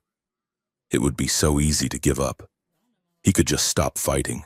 He could let the darkness take him, and he was just a librarian. He was just a man who liked old books. He was never meant to be a revolutionary. He closed his eyes, trying to find a reason to keep breathing. And there, in the dark, the memory bloomed. He was back in the zero-gravity garden. The air smelled of ozone and violets. The purple light was soft on his face. He felt the phantom sensation of Lyriel's hand in his. He felt the brush of her leg against his as they spun. He saw her eyes, silver, wide, terrified, and full of a longing that mirrored his own. I choose him. She had screamed in the dome. He is innocent. She had faced down the entire empire for him. She had revealed her secret power, risked her title, risked her life, just to save her father and then to try and save him. Jonah unclenched his teeth. The Emperor had warned him. If you cannot control it, it will consume you both. But the Emperor was wrong. It wasn't consuming them. It was fueling them. Jonah sat up in the darkness. His body screamed in protest, but he forced himself to lean against the wall. He was not just a librarian anymore. He was the man the Princess of the Stars had chosen. And if she was out there fighting Varkas, fighting the Council, fighting her own father, then he could not die here in the dark. He touched the burned skin around his neck. The control band was fried. The overload in the dome had damaged its limiter. He could feel the circuitry buzzing, broken and erratic. If the band was broken, the tracker might be broken too. Jonah stared into the blackness, his eyes adjusting, his mind sharpening. He began to think, not about poetry and not about grammar. He began to think about the layout of the palace ventilation systems he had seen on the maintenance schematics in the archives. He began to think about escape. Hold on. Lyriel, he whispered into the silence. I'm not finished yet. The royal chambers of Princess Lyriel were a fortress of light and silence, designed to keep the universe out. But tonight, the universe was burning, and Lyriel was burning with it. She stood before the tall, crystalline mirror, staring at the stranger in the glass. The woman reflected there was a masterpiece of imperial artifice. Her gown, the one she had worn to the disastrous celebration, still clung to her frame, though the shifting starlight within the fabric had gone dull and gray, reacting to her turmoil. Her bioluminescent markings were flashing in erratic, jagged rhythms, staccato bursts of crimson and violent violet that betrayed the panic clawing at her throat. She had to leave. Now. With a growl of frustration that would have scandalized the court, Lyriel reached back and tore at the magnetic clasps of the gown. The fabric hissed as the seals broke. She stripped the garment from her body, letting the priceless material pool on the floor like dead water. She kicked it aside. Underneath, she was shivering, her pale skin exposed to the cool, recycled air of the spire. She walked to the hidden compartment in the wall, a small hollow she had used to hide the forbidden human books Jonah had given her. Inside, folded neatly, was her ticket to the underworld, a standard-issue Class C servant's uniform. It was a drab, shapeless tunic and trousers made of coarse synthetic fiber. She had stolen it weeks ago from the laundry chutes, thinking it might be fun to wear during a role-play lesson with Jonah. She had never imagined she would wear it to save his life. Lyriel pulled the tunic over her head. The material was rough, scraping against her sensitive skin, which was accustomed to silk woven from nebulas. She pulled on the trousers and the heavy magnetic boots. She looked back at the mirror. The princess was gone. In her place stood a gray ghost. But looking the part was not enough. The palace saw everything. Lyriel closed her eyes. She reached out with her mind, not into the physical world, but into the digital ether that surrounded them. The palace security grid was a massive pulsing web of data, a river of codes and algorithms that flowed through the walls. Usually accessing it required a neural key and clearance, but Lyriel did not use a key. She used the back door Jonah had helped her find, the imperfections in the logic coding. She visualized herself as a void, a null value. She pushed her consciousness into the surveillance subroutine. She found the camera feeds for her corridor, for the lift shafts, for the lower detention levels. With a mental flex that felt like snapping a dry branch, she edited the real-time data. She did not freeze the cameras, that would trigger an alarm. Instead, she inserted a loop of empty hallways, stitching the seams of time together so the AI monitoring systems would see nothing but quiet, empty peace. "I am not here," she whispered to the machine mind. "I am a shadow." The grid accepted her command. The lights on the security sensors in her room blinked from active green to a dull, ignoring amber. Lyriel opened her eyes. She grabbed a small satchel. stuffing it with a med kit and a portable energy cell. She tied her floating white hair back with a strip of gray cloth, hiding its distinctive shimmer. Then, she opened the door and stepped into the dark. 2. The lower detention tiers were a different world. Here, the air did not smell of flowers, it smelled of ozone, fear, and unwashed bodies. The gravity plating was old and inconsistent, creating pockets of nausea-inducing weightlessness followed by crushing heaviness. Lyriel navigated the labyrinth of pipes and steam vents, guided by 2 shadows that detached themselves from the darkness near the waste recycling plant. One was a human woman named Mara, a kitchen worker with scars on her hands and eyes that had seen too much. The other was a Jareth guard named Kex. Kex was huge, his armor scuffed and unpolished, and he was missing one of his 4 eyes, a jagged scar running down the left side of his face. Years ago, Lyriel had found him sleeping on duty, a capital offense, instead of reporting him. She had woken him gently and given him a flask of water.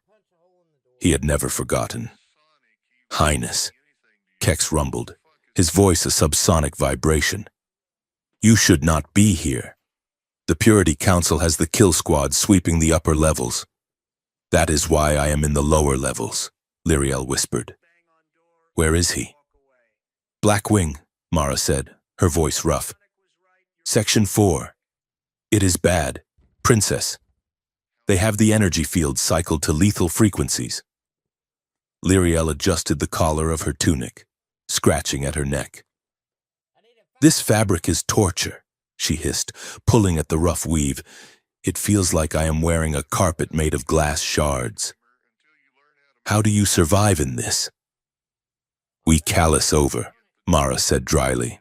"Eventually, you stop feeling your own skin." Kex led the way, his heavy rifle held low. They moved through a sector where human prisoners were marched in lines, their heads bowed. Lyriel walked with her back straight, her chin high, moving with the gliding grace of a dancer. "Stop!" Mara hissed, grabbing Lyriel's arm and pulling her behind a steam vent. "What?" Lyriel asked, startled. "You walk like a queen," Mara whispered. "Everyone is staring. Look at them." She pointed to the line of prisoners. They were hunched, their shoulders rolled forward, their eyes fixed on the boot heels of the person in front of them. "You have to shrink," Mara explained. "Imagine the ceiling is very low, and it is made of lead. Imagine you have not slept in 3 days. Slouch, round your shoulders, kill the light in your eyes." Lyriel frowned. She tried to slump, but it felt unnatural. "Like this?" she asked. "Less elegant," Mara critiqued. "You look like a swan pretending to be a duck. Let your arms hang dead. Drag your feet a little." Lyriel tried again. She let her breath out, letting her body go heavy. She visualized the weight of the galaxy pressing on her spine. She visualized the way Jonah looked when he thought no one was watching, the weight of history on his back. "Better." Mara nodded. "Now keep your head down. If you look a guard in the eye, you die." They moved on. Lyriel dragged her feet. She rounded her shoulders, and for the first time she felt the invisibility that Jonah lived with every day. It was a terrifying, suffocating cloak. They reached the entrance to the Black Wing. The corridor was lined with humming energy fields, sheets of red laser light that flickered on and off in rapid, randomized cycles. "This is as far as we go," Kex rumbled. "The ID scanners up ahead will read my biometrics, but they will flag yours."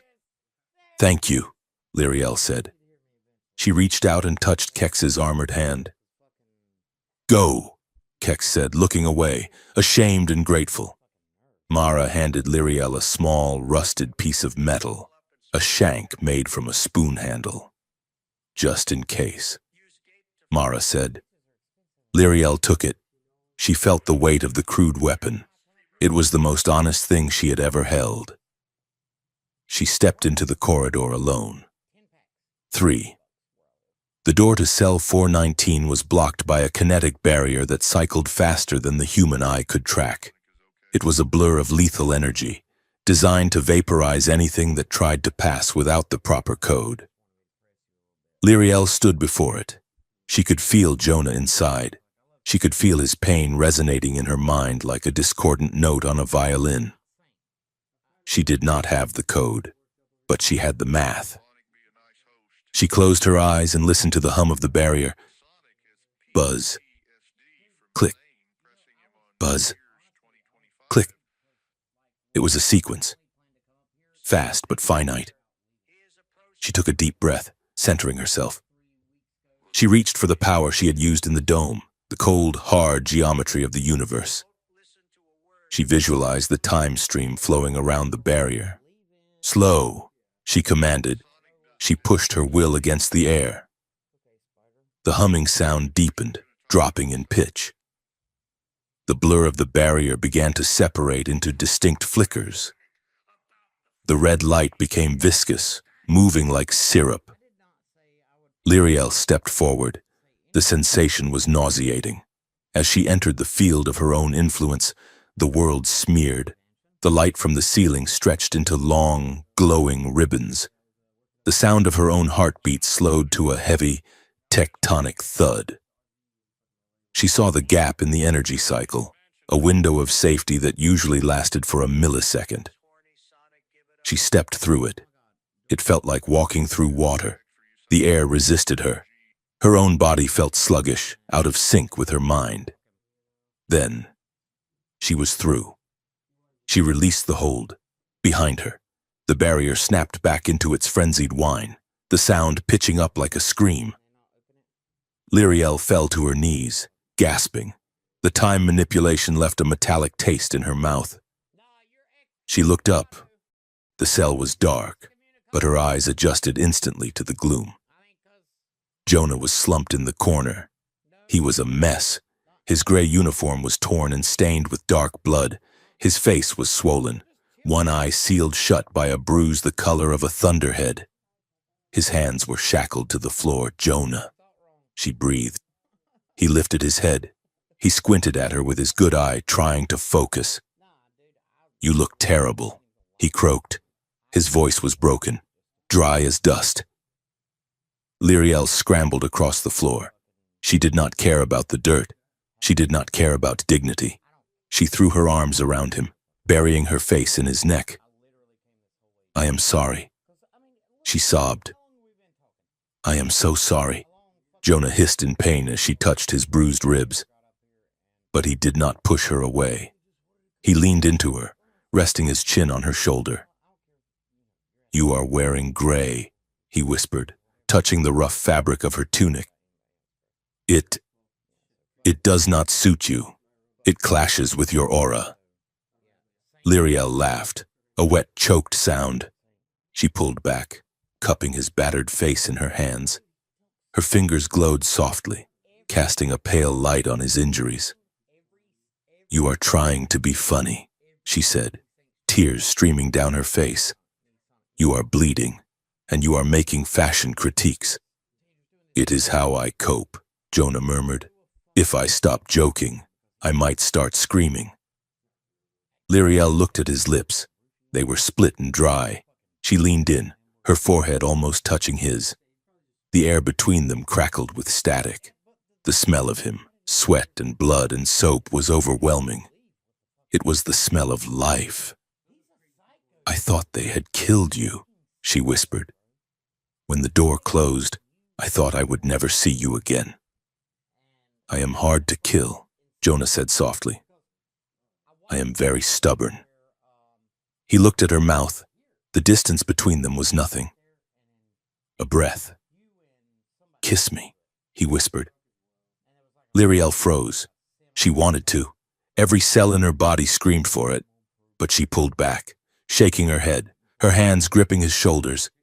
If I kiss you, she said, her voice trembling, I will not be able to stop, and we have to move. If we stay here, Varkas will find us. Jonah nodded. though the disappointment in his eye was a physical weight. "You are right," he said. "As always." He tried to stand, but his legs buckled. Lyriel caught him. "I need you to be strong," she said. "Just for a little longer." "I am trying," Jonah gritted out. "But my head, they used the neural probes. My mind feels like shattered glass." Lyriel looked at him, an idea forming. "Let me fix it," she said. "How?" "A mind bridge," she said. Jonah's eyes widened. That is for bonded mates. It is forbidden for humans." "I am done with forbidden," Lyriel said fiercely. She leaned forward and pressed her forehead firmly against his. "Close your eyes," she commanded. 4. The connection was instant and violent. It was not like a conversation. It was like falling into a star. Jonah gasped as the walls of his mind dissolved. He was no longer in the dark cell. He was floating in a sea of silver light. He could feel Lyriel, not just her presence, but her essence. He felt her fear, cold and sharp as ice. He felt her shame at her own privilege. He felt her desire for him, a hot, golden current that wrapped around him, heavy and sweet. He saw images of himself through her eyes, the way he looked when he was reading, the curve of his hands, the gray in his hair that she found dignified. And Lyriel felt him. She felt the crushing weight of his life, the years of slavery, the loneliness, the quiet rage he buried deep. She felt his love for her, a terrifyingly vast ocean that had no bottom. She felt his fantasy, a small house on a hill with green grass and rain, where they could sit on a porch and drink tea, and no one would know their names. It was intimate beyond the physical. It was a nudity of the soul. But as they drifted deeper into the connection, the current shifted. They were pulled down, past the emotions, into the bedrock of memory. Jonah saw something that was not his. He saw a laboratory. It was sterile, white, and cold. He saw a containment tank filled with amber fluid. Floating inside was a fetus, pale, with the beginnings of bioluminescent markings. He heard voices, not telepathic voices, but spoken words. "The hybridization is stable," a human voice said. "The Terran genome has accepted the Jareth sequencing." Jonah mentally recoiled. Terran genome. He looked closer at the memory. He saw the scientists. Half of them were Jareth geneticists. The other half were humans in lab coats. They were working together. "She will be the bridge," a deep, resonant voice said. Jonah recognized that voice. It was Kael'thar. "She will possess the psychic resonance of the high-born and the linear cognitive adaptability of the human," Kael'thar said. "She will be the first of the unifiers. She will end the war not with weapons, but with blood." The memory shifted. The child was born. The scientists were celebrating. Then, the alarms, the Purity Council attacking the lab, the human scientists being slaughtered, Kael'thar hiding the child, sealing the records, burying the truth. The connection snapped. Jonah and Lyriel pulled apart, gasping for air. They stared at each other in the gloom of the cell. "You saw it," Lyriel whispered. Her face was pale, her silver eyes wide with horror. "You are," Jonah started, his voice shaking. "You are part human." Lyriel looked down at her hands. She turned them over, looking at the glowing veins beneath her skin. "That is why the math works," she said, her voice hollow. "That is why I could learn your language so fast. That is why I feel this." She gestured between them. "It was not an accident," she said. "I was designed to love you. I was designed to understand you." She looked up at him, tears welling in her eyes. "Is any of it real?" she asked, her voice breaking. "Or am I just a program executing a command?" Jonah reached out. He took her face in his hands, forcing her to look at him. "It is real," he said fiercely. The design gave you the capacity, Lyriel, but you made the choice. You chose to kneel. You chose to fight. A program does not scream for its life. He wiped a tear from her cheek with his thumb. You are the bridge, he said. Kael'thar was right, but he was a coward. He hid you. We are not going to hide. 5. We have to go, Lyriel said, standing up. Her shock had hardened into a cold resolve. We cannot just run away. If we leave, the Council will erase this. They will kill every human left to purify the Empire. We need proof, Jonah said, struggling to his feet. The memory is not enough. We need the data. I know where it is, Lyriel said. In the vision, the lab.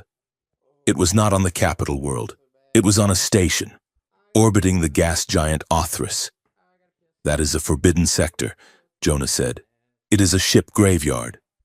Then we will fit right in, Lyriel said. They moved quickly. Lyriel used the stolen shank to short-circuit Jonah's shackles. They slipped out of the cell, moving like shadows through the lower corridors.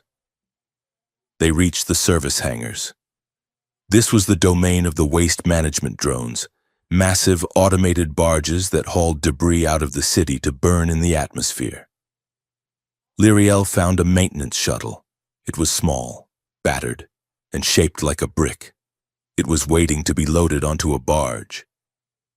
Get in, she ordered. Jonah climbed into the cramped cockpit. It smelled of hydraulic fluid and old coffee. Lyriel jumped into the pilot's seat.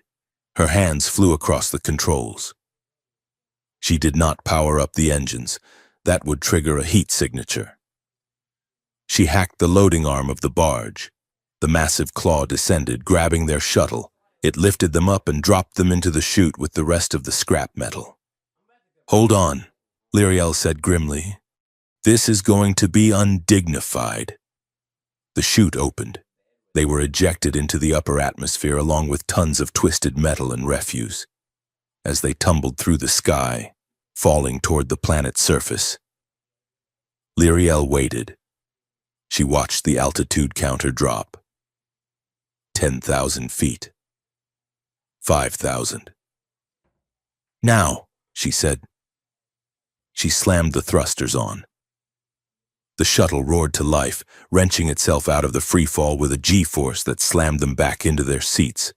They shot away from the falling debris, skimming the cloud layer, invisible to the scanners that were looking for a royal yacht, not a piece of flying garbage. Lyriel punched in the coordinates for the jump drive. Next stop, Othris, she said. The stars stretched into lines of light, and they vanished. 6. The Othris system was a wound in the sky. The gas giant was a swirling bruise of orange and toxic purple, surrounded by a ring of shattered ships from the Great War. The research station drifted in the upper atmosphere, a skeletal structure of dark metal and broken windows.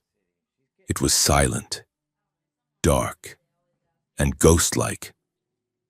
Lyriel docked the shuttle manually, forcing the rusty airlock clamps to engage. They boarded the station with flashlights in hand. The air inside was stale, recycled for 20 years by failing scrubbers. It is a tomb, Jonah whispered. They walked through hallways where papers still littered the floor. They passed skeletons, human and alien, slumped against walls, still wearing lab coats. They reached the central data core. The holographic projector was flickering, sparking with age. Lyriel connected her datapad to the console. Accessing, she said. The projector sputtered to life. A blue, grainy image appeared in the air. It was a recording. A younger Kael'thar stood in the frame. He looked hopeful. Beside him stood a human woman, a geneticist with kind eyes. Project Unity. Day 400, the human woman said. The subject is thriving. Her neural pathways are integrating perfectly. The camera panned to a crib. A baby Lyriel was sleeping there. She had a human teddy bear clutched in her hand. We are building a future here, Kael'thar said, his voice full of a warmth Lyriel had never heard. She will be the proof that we do not have to be enemies. She will lead us into a new age. The recording flickered. The scene changed. The station was shaking. Red lights were flashing. "They are coming!" the human woman screamed. "The council found us, Kael'thar. You have to take her." Kael'thar appeared, his face twisted in panic. He grabbed the baby. "I will not let them touch her," he vowed. "I will hide her. I will burn the records." "But the project," the woman cried. The peace is dead," Kael'thar shouted. "Now I just want her to survive." The recording cut to static. Jonah and Lyriel stood in the flickering light of the dead station. "He loved you," Jonah said softly. "He loved you enough to save you, but he was too afraid to finish what he started." Lyriel reached out and touched the holographic image of her father. "He created me to be a bridge," she whispered, "and then he spent 20 years building a wall around me." She turned to Jonah. Her face was set in stone. "We have the truth now," she said. "We have the proof that the Purity Council murdered the peace, and we have the proof of who I am." She downloaded the files to her drive. "We are going back," she said. "To the capital?" Jonah asked. "That is suicide." "No," Lyriel said. "It is a revolution." She looked at the image of the teddy bear in the crib. "My father was afraid. He let Varkas win because he thought the galaxy wasn't ready for a monster like me." She took Jonah's hand, lacing her fingers through his. "I am going to show them," she said. "I am going to show them exactly what a monster can do when she has nothing left to lose." The return to the capital was not a stealth mission, it was an act of arson. From the cockpit of the stolen maintenance shuttle, Jonah and Lyriel watched the glittering sphere of the Imperial homeworld grow larger in the viewport. They were not just carrying weapons, they were carrying the truth. Encoded in a terabyte of stolen data that would dissolve the foundation of the Jareth Empire. "We have to leak it slowly," Lyriel said, her fingers flying across the comms console. "If we dump it all at once, the central firewall will flag it as a virus and purge it. We need to whisper before we scream." She initiated the transmission. It was a subtle, insidious algorithm. It sent fragments of the data to specific nodes, the private servers of rival trade guilds, the encrypted inboxes of disgruntled admirals, and the underground news networks of the servant caste. It started as a rumor, a snippet of audio where Lord Varkas discussed the necessary cull of the Outer Rim populations, a genetic chart showing a royal bloodline spliced with human DNA, a log of the Emperor discussing the assassination of his own scientists. By the time their shuttle pierced the atmosphere, the capital was already feverish. The neural net was buzzing with static and suspicion. The Purity Council was scrambling, trying to plug leaks that were springing up like geysers. Lyriel turned the pilot's chair to face Jonah. She looked different in the gray light of the cockpit. The soft, sheltered princess was gone. In her place sat a woman wearing a mechanic's jumpsuit, her hair braided tight against her skull, her eyes burning with a terrifying resolve. "We are approaching the perimeter," she said. "This is the breaking point." Jonah nodded. He adjusted the cuffs of his uniform, not the gray tunic of a servant, but the stolen, ill-fitting armor of a station guard they had scavenged. "Are you sure about this?" Lyriel asked, her voice cracking for the first time. "Once you walk out that door, I cannot protect you until the end. If Varkas decides to kill you before the tribunal—" "He won't," Jonah said, trying to sound surer than he felt. "He needs a show. He needs to prove to the galaxy that I am a monster who corrupted you. He needs a public execution." He reached out and took her hand. Her skin was cold. "You have the harder job," Jonah said. "You have to be a ghost, I can do it, she whispered. She leaned forward and kissed him, not a desperate kiss, but a promise, a seal on a contract. See you on the floor, Jonah said. He opened the airlock. Jonah's capture was brutal and efficient. He allowed the shuttle to be tagged by a patrol drone, then set it down on a landing pad in the lower commercial district. When the Imperial Guard stormed the ramp, he was waiting on his knees, hands on his head. They did not ask questions. A rifle butt to the temple sent him into darkness. When he woke, he was being dragged. The Hall of Continuity was the largest enclosed space in the known universe. It was a cavern of black marble and white gold, large enough to house a small moon. The ceiling was a dome of pure energy that projected the live feed of the entire empire. Billions of faces watching, billions of minds connected to the proceedings via neural link. Jonah was thrown onto the central dais. The floor was cold, polished obsidian that reflected his battered face. He looked up. The light was blinding. Towering pillars of white flame lined the room, casting long, dancing shadows above him. On a floating tribunal platform sat the Purity Council. Lord Varkas sat in the center, his armor gleaming, his face a mask of triumphant fury. And above them all, on the throne of silence, sat Emperor Kael'thar. The Emperor looked like a corpse preserved in ice. He sat motionless, his hand gripping the armrest of the throne with enough force to crack the stone. He looked down at Jonah with eyes that held no recognition, no mercy. Citizens of the Eternal Spire, Varkas's voice boomed, amplified by the acoustics of the hall. We are gathered to witness the end of a sickness. The air in the hall rippled with tension. The rumors Lyriel had leaked were doing their work. The holographic audience, the spectral projections of governors and generals from 1,000 worlds, flickered with unease. They were whispering to each other on private channels. Varkas sensed the mood and raised his voice, trying to crush the doubt. Before you lies the architect of our shame, Varkas shouted, pointing a metal-clad finger at Jonah. A human spy who used forbidden linguistic hypnosis to infiltrate the mind of the princess. He twisted her thoughts. He corrupted her blood. He turned the air of the stars into a weapon against her own father. Jonah knelt in silence. He could feel the hate radiating from Varkas. It was a physical heat. Where is the princess? A voice called out from the holographic crowd. We demand to see the heir. Another voice shouted. Varkas sneered. The princess is in quarantine, he declared. She is being treated for the psychic damage inflicted by this parasite. She is confused. She is ill. She is not fit to stand before you until she has been purified. A murmur of dissent rippled through the hall. Lies, Jonah thought. She is closer than you think. He scanned the perimeter of the vast room.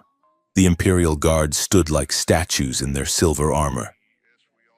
But there was a shimmer in the air near the third pillar, a subtle distortion of light that a camera would miss, but a human eye might catch. It was a refraction, an illusion. Lyriel was moving through the hall, wrapped in a blanket of bent light, erasing herself from the visual spectrum of the room. She was walking right past the guards who were hunting her. Varkas turned to the Emperor. My lord, Varkas said, bowing his head in mock deference. The evidence is irrefutable. The human orchestrated the attack on your life. He has ruined the princess. The council demands the sentence of immediate dissolution. Kael'thar stood up. The hall went silent. The Emperor descended the steps of the throne, his long robes trailing behind him like a river of blood.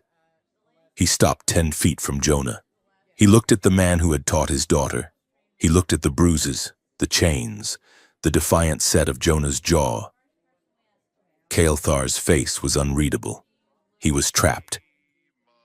If he spared Jonah, the council would launch a coup within the hour. If he killed Jonah, he killed his daughter's heart. Do you have any final words? Linguist? Kael'thar asked. His voice was cold, flat, dead. Jonah looked up at the Emperor. He saw the flicker of pain deep in the alien's silver eyes. I only have one word. Majesty, Jonah rasped, his voice echoing in the silence. Speak it. Hope, Jonah said. Varkas laughed. A harsh, barking sound. Hope is a disease of the weak, Varkas shouted. Executioner, step forward. 2 guards approached Jonah, carrying energy pikes, spears tipped with crackling plasma that would burn a body to ash in seconds.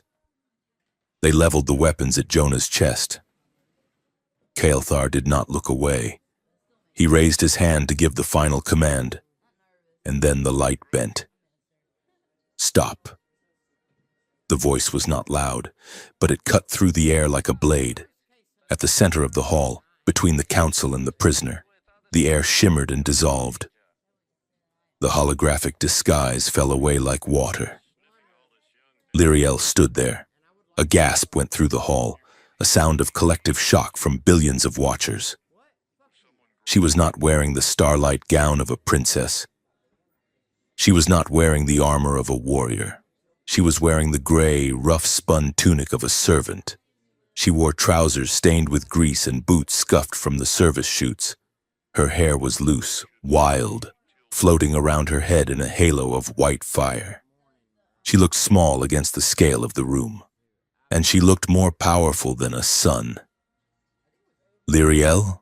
Kael'thar whispered, his hand freezing in midair. Lyriel did not look at her father. She did not look at Varkas. She walked forward. The guards with the energy pikes hesitated. They looked at Varkas for orders, then back at the princess. They stepped back, lowering their weapons, overwhelmed by the sheer force of her presence. Lyriel walked until she stood directly in front of Jonah. She looked down at him. He looked up at her. In the midst of the shouting council and the stunned emperor, they were alone.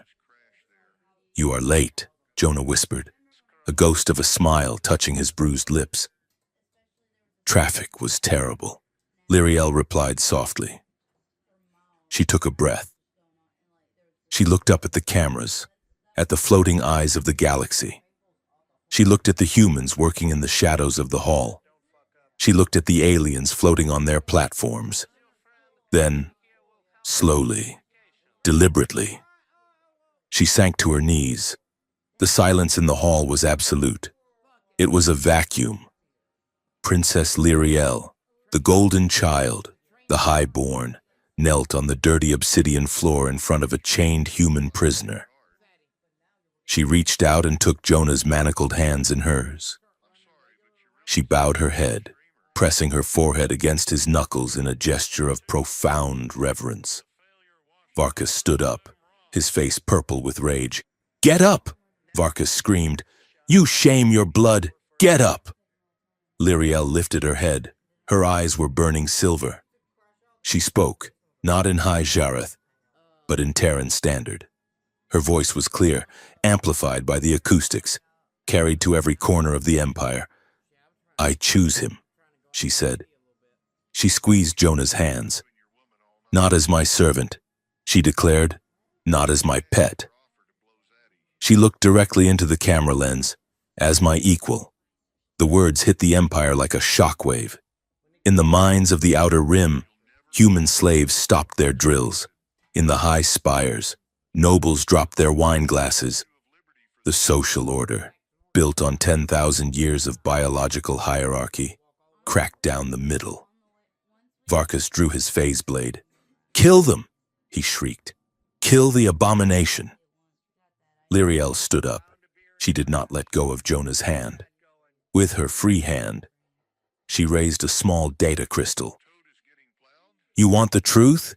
she shouted, her voice ringing with power. "Here is the truth." She crushed the crystal. It was not a physical storage device, it was a psychic trigger. The data she had uploaded to the palace servers detonated. Every holographic screen in the hall changed. The image of the galaxy vanished. In its place played the recordings from the station. The council discussing the genocide of the human race. They are vermin, Varkus's voice echoed from the speakers. We will gas the colonies. We will burn the archives. Then, the recording of the assassination attempt. Trigger the drones, Varkus's voice ordered. Blame the human. Make the Emperor watch. And finally, the video of the lab. The baby in the tank. Kael'thar's voice talking about a bridge between species. The hall erupted. It was not just noise, it was chaos. The holographic audience began to scream. On the floor, the royal guard looked at Varkus, then at the Emperor. Confusion reigned. Treason, a guard shouted, turning his rifle toward the council platform. Lies, Varkus roared. Kill them all! The first shot was fired by a council loyalist, a bolt of green plasma aimed at Lyriel. Jonah saw it coming. He tackled her, knocking her to the floor as the bolt scorched the air where her head had been. Move! Jonah shouted. The hall became a war zone. Varkus activated his personal combat drones. They swarmed from the ceiling, firing indiscriminately into the crowd and at the dais. The royal guard returned fire, the air filled with the screech of lasers and the smell of ozone. Lyriel and Jonah scrambled behind a fallen pillar of white marble. Can you get these chains off? Jonah yelled over the roar of an explosion. Lyriel placed her hand on the manacles. She did not use a key. She focused her temporal energy, accelerating the entropy of the metal. Rust, she commanded. The steel turned brown, then orange, then crumbled into dust in seconds. Jonah shook his hands free. He grabbed a fallen shock baton from a dead guard. I need access to the environment controls, Jonah shouted. Varkus is using the atmospheric scrubbers to vent poison gas into the room. How do you know? I can hear the vents hissing.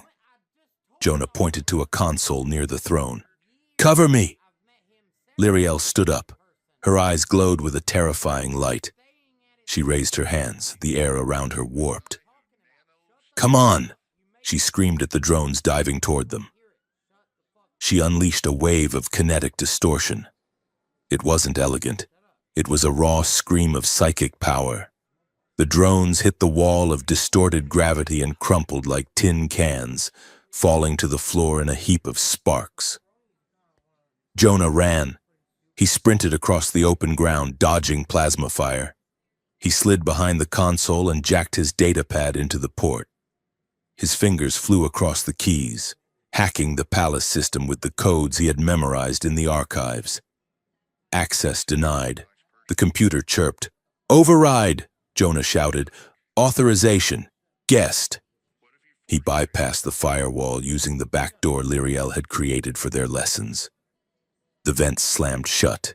The poison gas stopped. Behind him, Lyriel was fighting a squad of Varkus's elite commandos. She was a blur of motion. She slowed time to dodge a blade, then sped it up to land a punch that threw a 200-pound alien across the room. But there were too many of them. Jonah, she yelled. Jonah looked up. Varkus had leaped from the platform. He landed on the dais with a heavy thud, his phase blade humming with lethal energy. He marched toward Lyriel, knocking aside guards like toys. Jonah didn't think. He didn't calculate. He ran back into the fray, swinging the shock baton. He slammed it into the back of Varkus's armor. It was like hitting a tank with a twig. The baton shattered. Varkus turned slowly. He backhanded Jonah, sending him flying into the pillar. Jonah hit the stone with a sickening crack, sliding down to the floor, gasping for air. Pathetic. Varkus sneered.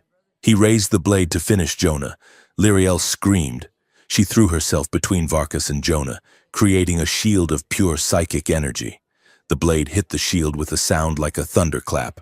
Varkus pushed, his strength immense. The shield began to buckle. Lyriel fell to one knee, her nose bleeding from the effort. You are weak, Varkus hissed, leaning his weight onto the blade. You are impure. Jonah reached out, grabbing Lyriel's ankle. Lyriel, he wheezed. Together, the math. Lyriel looked down at him. She saw the blood on his teeth. She saw the love in his eyes. The golden ratio, Jonah whispered. The spiral. Lyriel closed her eyes. She stopped fighting the blade with strength. She fought it with geometry. She twisted the energy of the shield, turning it into a vortex. Varkas stumbled as his blade slipped. The force of his own blow redirected. He fell forward. Lyriel dropped the shield. She grabbed Jonah's collar and pulled him to her. They were trapped against the pillar. Laser fire chewed up the stone above their heads. Varkas was recovering, rising to his feet with a roar of murder. "I love you," Lyriel said. Her voice was fierce, desperate. "I know," Jonah said. He grabbed the back of her head and pulled her down. They kissed. It was hard, fast, and tasted of blood and ash. It was a kiss on the edge of the grave. It was a rejection of every law in the Empire. In that moment, with the world ending around them, they claimed each other completely. Enough. The shout did not come from a mouth. It came from the walls. It came from the floor. It came from the sky. Emperor Kael'thar stood on the dais. He was bleeding from a wound in his side, his robe scorched, but he was standing tall. His eyes were glowing with a light that was blindingly bright, too bright. He had connected himself directly to the palace world mind. Usually, the world mind was controlled by a team of 50 psychics. It regulated the atmosphere, the gravity, the defense grid. To interface with it alone was suicide. It burned the brain out in minutes. "Father," Lyriel screamed, breaking the kiss. "No." Kael'thar looked at her. He smiled, a sad, proud smile. "I told you," he said, his voice booming from every speaker. "I was afraid." He raised his hands. "But not today." Kael'thar clenched his fists. The palace awoke. The gravity grid in the Hall of Continuity shifted violently. Varkas and his loyalists were slammed to the floor by 10 times normal gravity. Their armor crunched. Their weapons were pinned to the ground. The drones dropped out of the air, smashed flat. Jonah and Lyriel felt nothing. The Emperor had created a bubble of safety around them. The battle ended in an instant. The silence returned, heavy and ringing. Kael'thar staggered. The light in his eyes began to dim. The connection was eating him alive. Targeting, complete, the Emperor whispered. Authority, transferred. He looked at Lyriel. Lyriel, command. Then he fell. "Father!" Lyriel scrambled across the floor. She reached him just as he hit the ground. She pulled his head into her lap. The great Emperor Kael'thar was fading. His skin was turning gray, the bioluminescence flickering out like a dying candle. "Lyriel," he whispered, his hand trembling as he reached for her face. "I am here," she sobbed. "I am here. You were. The bridge," he rasped. "I tried to build a wall. I was wrong." He looked at Jonah, who was kneeling beside them. "Take care of her," Kael'thar whispered, "or I will haunt you." "I will," Jonah said, bowing his head. Kael'thar looked back at his daughter. "I always hoped," he breathed, his eyes losing focus, "that you would be braver than I was." The light in his eyes went out. The Emperor was dead. Lyriel held him. She rocked back and forth, a sound of pure grief tearing from her throat. Jonah put his arm around her, holding her tight as the reality of the silence set in. Around them, the gravity hold lifted. Varkas lay pinned under his own armor, unconscious or dead. The royal guard stood with their heads bowed. The neural broadcast was still live. The entire empire watched as the princess wept over her father, held in the arms of a human. Lyriel looked up. She wiped the tears from her face. Her eyes were red, but the silver within them was hard as steel. She stood up. She helped Jonah to his feet. She looked at the camera. She looked at the council members who were still conscious, cowering in the corners. She did not speak. She simply raised her hand. The world mind answered her. The lights in the hall turned from the harsh white of the tribunal to a soft, golden dawn. The reign of the Purity Council was over. The reign of the Unifier had begun. The silence that fell over the Jareth Empire was louder than any bombardment. In the days following the death of Emperor Kael'thar and the arrest of the Purity Council, the capital city did not celebrate. It held its breath. The orbital traffic slowed to a crawl. The great factories in the industrial sector went idle. On the neural network, a single image circulated with the virulence of a plague. It was not a picture of the battle. It was not a picture of the Emperor's body. It was the image of Princess Lyriel, her hair wild and white, kneeling on the obsidian floor, holding the chained hands of a human in a gray tunic. To the human population, the image was a religious icon. They huddled around data pads in their barracks, staring at it, weeping, daring to whisper the word equal. To the Jareth traditionalists, it was pornography. It was a desecration of biology, rank, and history. It inspired a rage that simmered in the high towers, waiting for a spark. Jonah felt that rage pressing against the back of his neck as he stood on the high balcony of the Hall of Continuity. Below him, the coronation was taking place. It was not the week-long festival of light and song that tradition demanded. It was a grim, hasty affair, conducted under the watchful censors of the palace defense grid. The hall was only half full.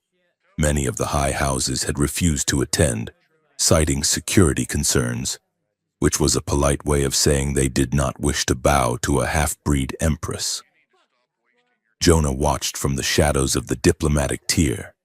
He was no longer wearing the gray tunic of a servant, nor the stolen armor of a guard. He wore a simple suit of black synthetic fabric, tailored to fit him, but he felt like an imposter in his own skin.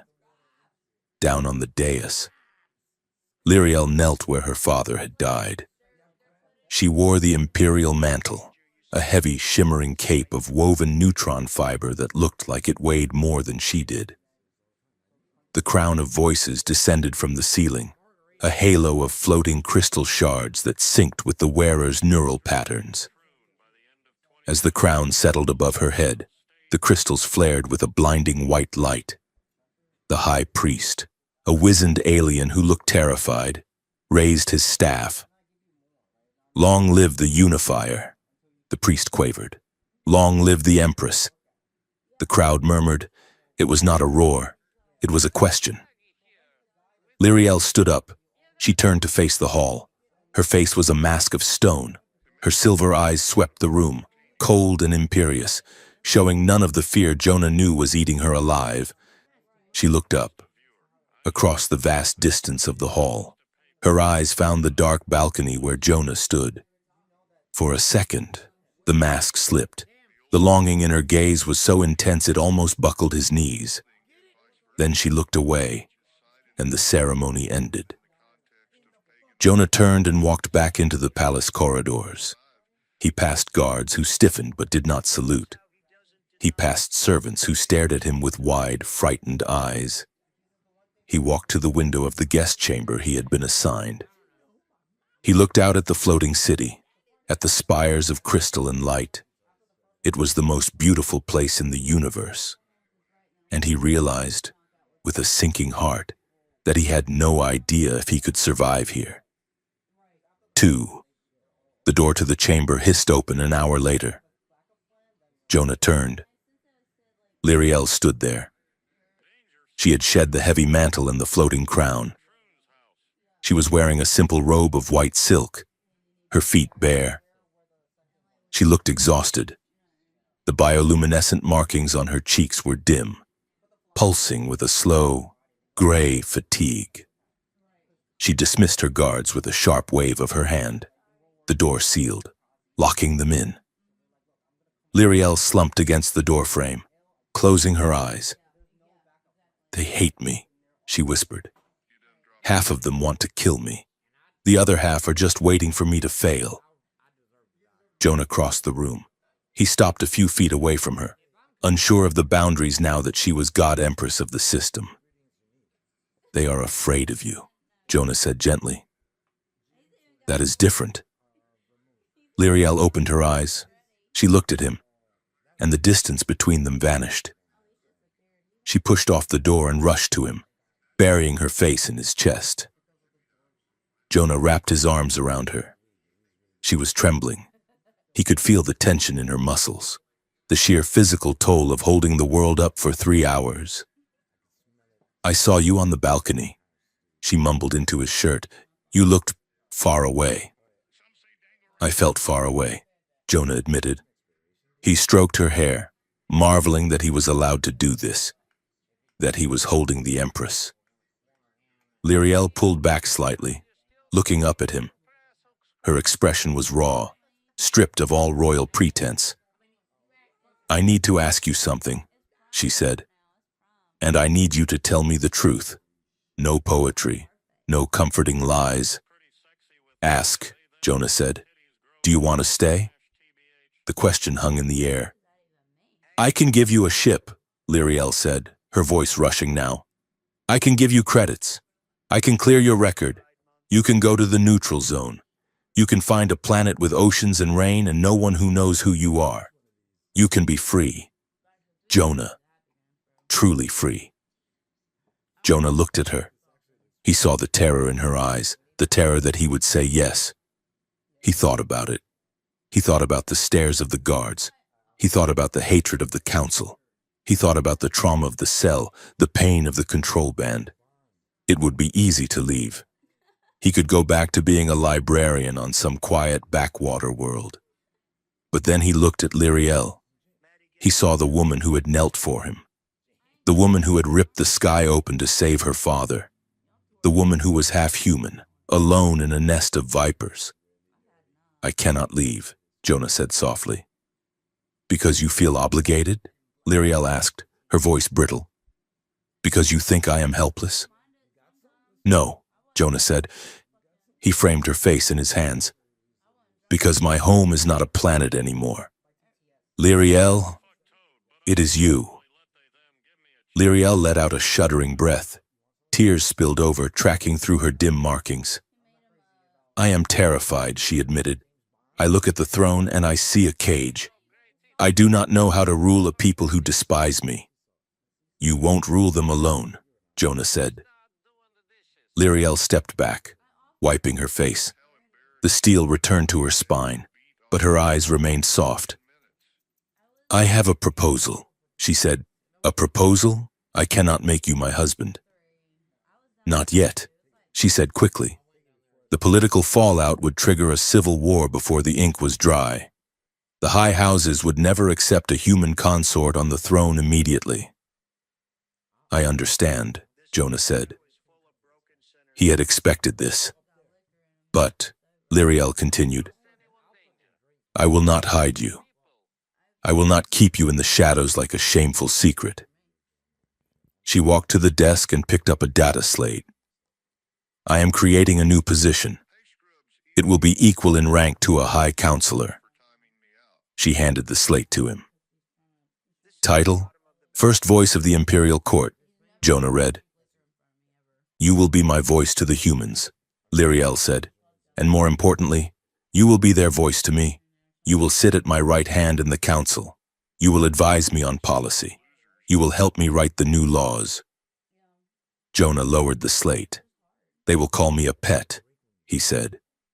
"They will say I am just your mouthpiece." "Let them talk," Lyriel said fiercely. "When you speak, they will listen, because they will know that when you speak with my authority." She stepped closer, her gaze unwavering. "I am asking you to be my partner, Jonah, in every way that matters. I am asking you to help me break this empire and build something better from the pieces." Jonah looked at the slate, then at her. He felt the weight of it. It was a target on his back. It was a lifetime of struggle. But he also felt the thrill of it, the chance to change everything. "I accept," Jonah said, "on one condition." "Name it." "I get to choose my own office furniture," Jonah said, a small smile touching his lips. "Shareth chairs are terrible for the human lower back." Lyriel laughed. It was a startled, bright sound that chased the shadows from the room. "Done," she said. She leaned in and kissed him. It was not the desperate kiss of the battlefield. It was a slow, deliberate kiss. A kiss of shared governance.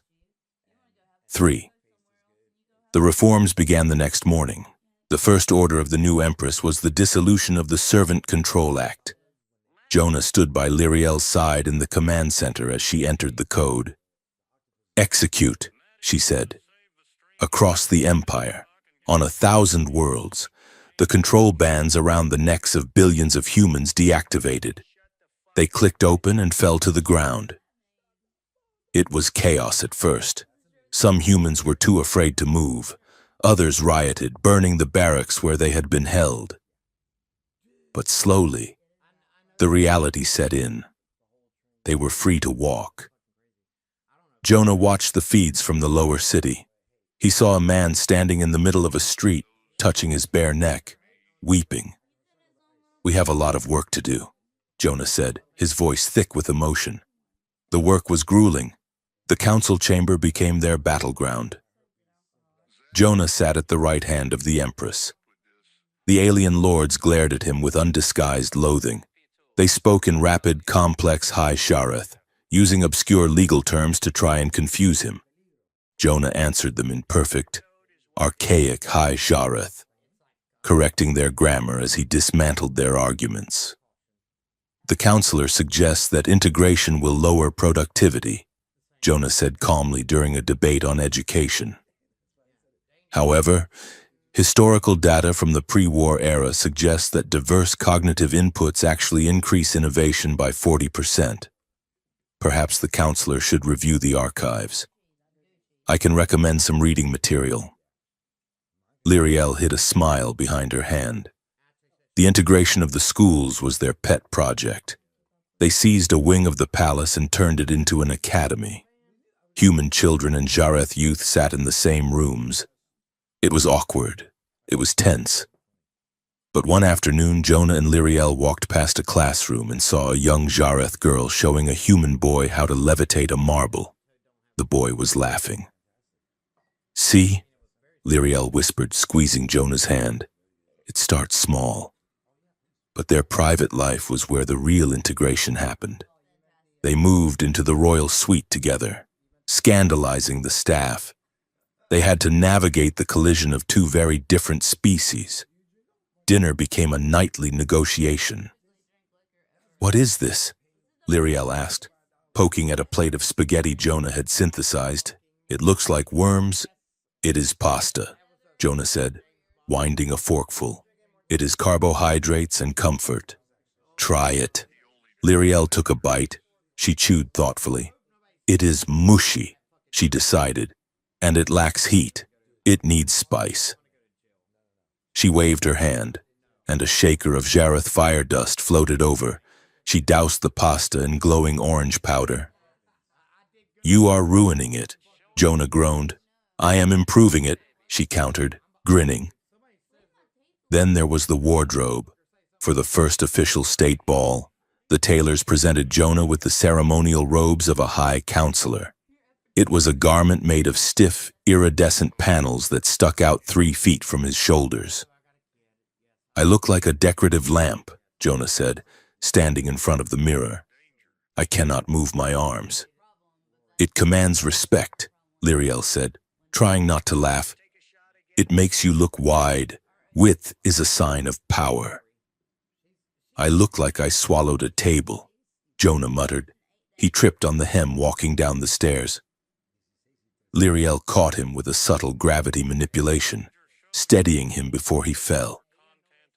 "Graceful," she whispered in his ear. "I hate you," he whispered back, smiling. 4. but the laughter was a shield against a dangerous world. 6 months into her reign, the first assassination attempt happened. They were visiting a new integrated shipyard. A rogue faction of the Purity Guard, disguised as workers, opened fire with phase rifles. Jonah did not freeze. He shoved Lyriel behind a bulkhead and returned fire with a pistol he now carried everywhere. Lyriel used her powers to crush the supports of the catwalk the assassins stood on, sending them tumbling into the void. They survived, but it shook them. But it shook. That night, in the safety of their room, Lyriel paced, her markings flashing angry red. "I should burn them out," she hissed. "I should unleash the fleet and hunt down every traditionalist cell." "No," Jonah said. He was cleaning a graze on his arm. "If you become a tyrant, Varkas wins from the grave. You have to be better than them." "I am tired of being better," Lyriel shouted. "I almost lost you today." She stopped pacing and looked at him, her eyes wild. "If you die, Jonah, if you die, I will burn this empire to ash. I do not care about the peace. I care about you." Jonah stood up. He walked to her and took her hands. "That is why we are winning," he said softly. "Because we have something to lose. They only have their hate." He kissed her forehead. "We keep building. Lyriel, we keep building until there are more of us than there are of them." 1 year after the coronation, Lyriel asked Jonah to meet her in the zero-gravity garden. It had become their sanctuary again. The plants had grown wilder, the floating islands more chaotic. Jonah drifted through the air, pushing off a branch of singing wood. He found Lyriel floating in the center of the dome, surrounded by a cloud of bioluminescent petals that drifted like snow. She was wearing a dress of simple blue silk, the color of the Earth's ocean she had seen in the hologram so long ago. "Teacher," she said, smiling as he approached. "Student," he replied. She reached out and took his hand. "Do you remember the first time we danced here?" she asked. "I remember you pushing me into a moss bank because you were afraid," Jonah teased. "I was terrified," she corrected. "I felt like I was falling off a cliff." "And now?" "Now," she said, pulling him close. "I know how to fly." She spun him. They danced in the silence of the garden. It was not the stiff, formal waltz of the court. It was a fluid, three-dimensional improvisation. They moved over and under each other, their bodies orbiting a shared center of gravity. There was no fear in her touch now. Her skin was warm against his. Her silver eyes were open and full of light. They were two different species, born light years apart, brought together by war and bound by a choice. "I love you," Lyriel whispered in the quiet. "I love you," Jonah answered. She rested her head on his shoulder as they drifted. "Tomorrow is the anniversary," she said softly.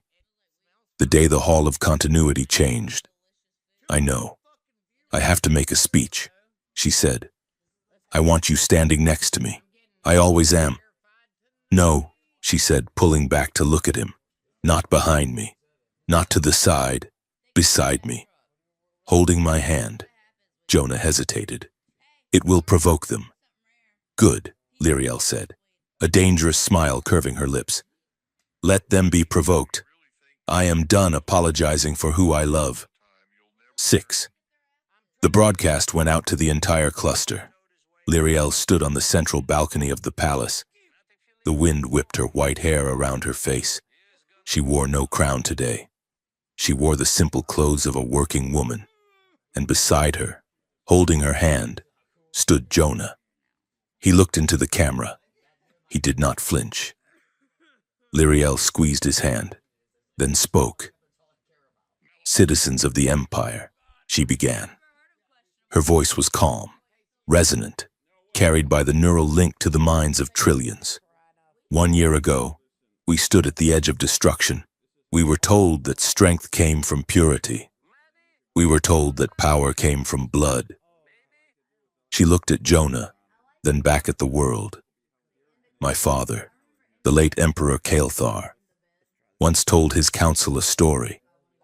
He said, "I saw my human servant teach my daughter, and you would be shocked by what she did." Lyriel paused. He was right. They were shocked. They were shocked because I did not strike him. I did not enslave him. She smiled. I learned from him. She stepped closer to the microphone. I learned that a crown does not make a ruler. I learned that an empire built on chains is just a prison waiting to break. And I learned that the strongest force in the universe is not gravity, and it is not entropy. She lifted Jonah's hand, displaying their interlaced fingers to the stars. It is the choice to see an equal in the eyes of a stranger.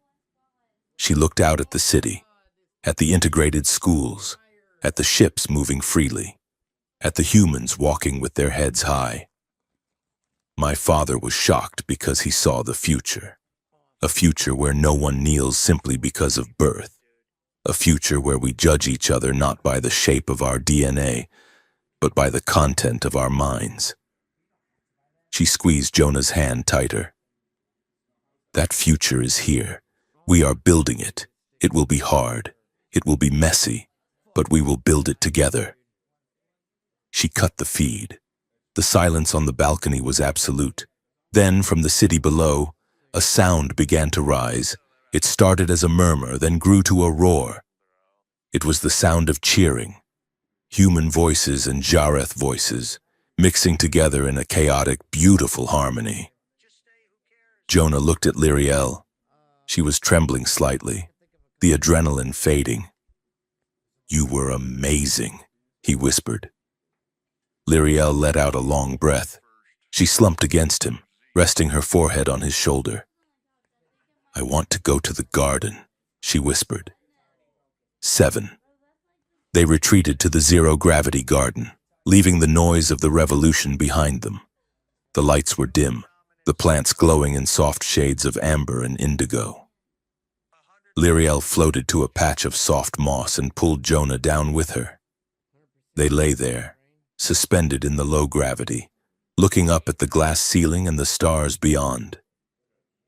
"Jonah," she said quietly. "I used to be afraid of everything," she said. "I was afraid of my father. I was afraid of the council. I was afraid of myself." She turned her head to look at him. "I am not afraid anymore." "Why not?" Jonah asked, tracing the line of her jaw with his finger. "Because I know that whatever happens," she whispered, leaning into his touch, "whatever I do, I want to do it with you." Jonah smiled. He pulled her closer, until the space between them was gone. "Then let's see what we can do." "Highness?" Lyriel laughed softly. "Not Highness," she corrected, closing her eyes as she settled into his arms. "Just Lyriel?"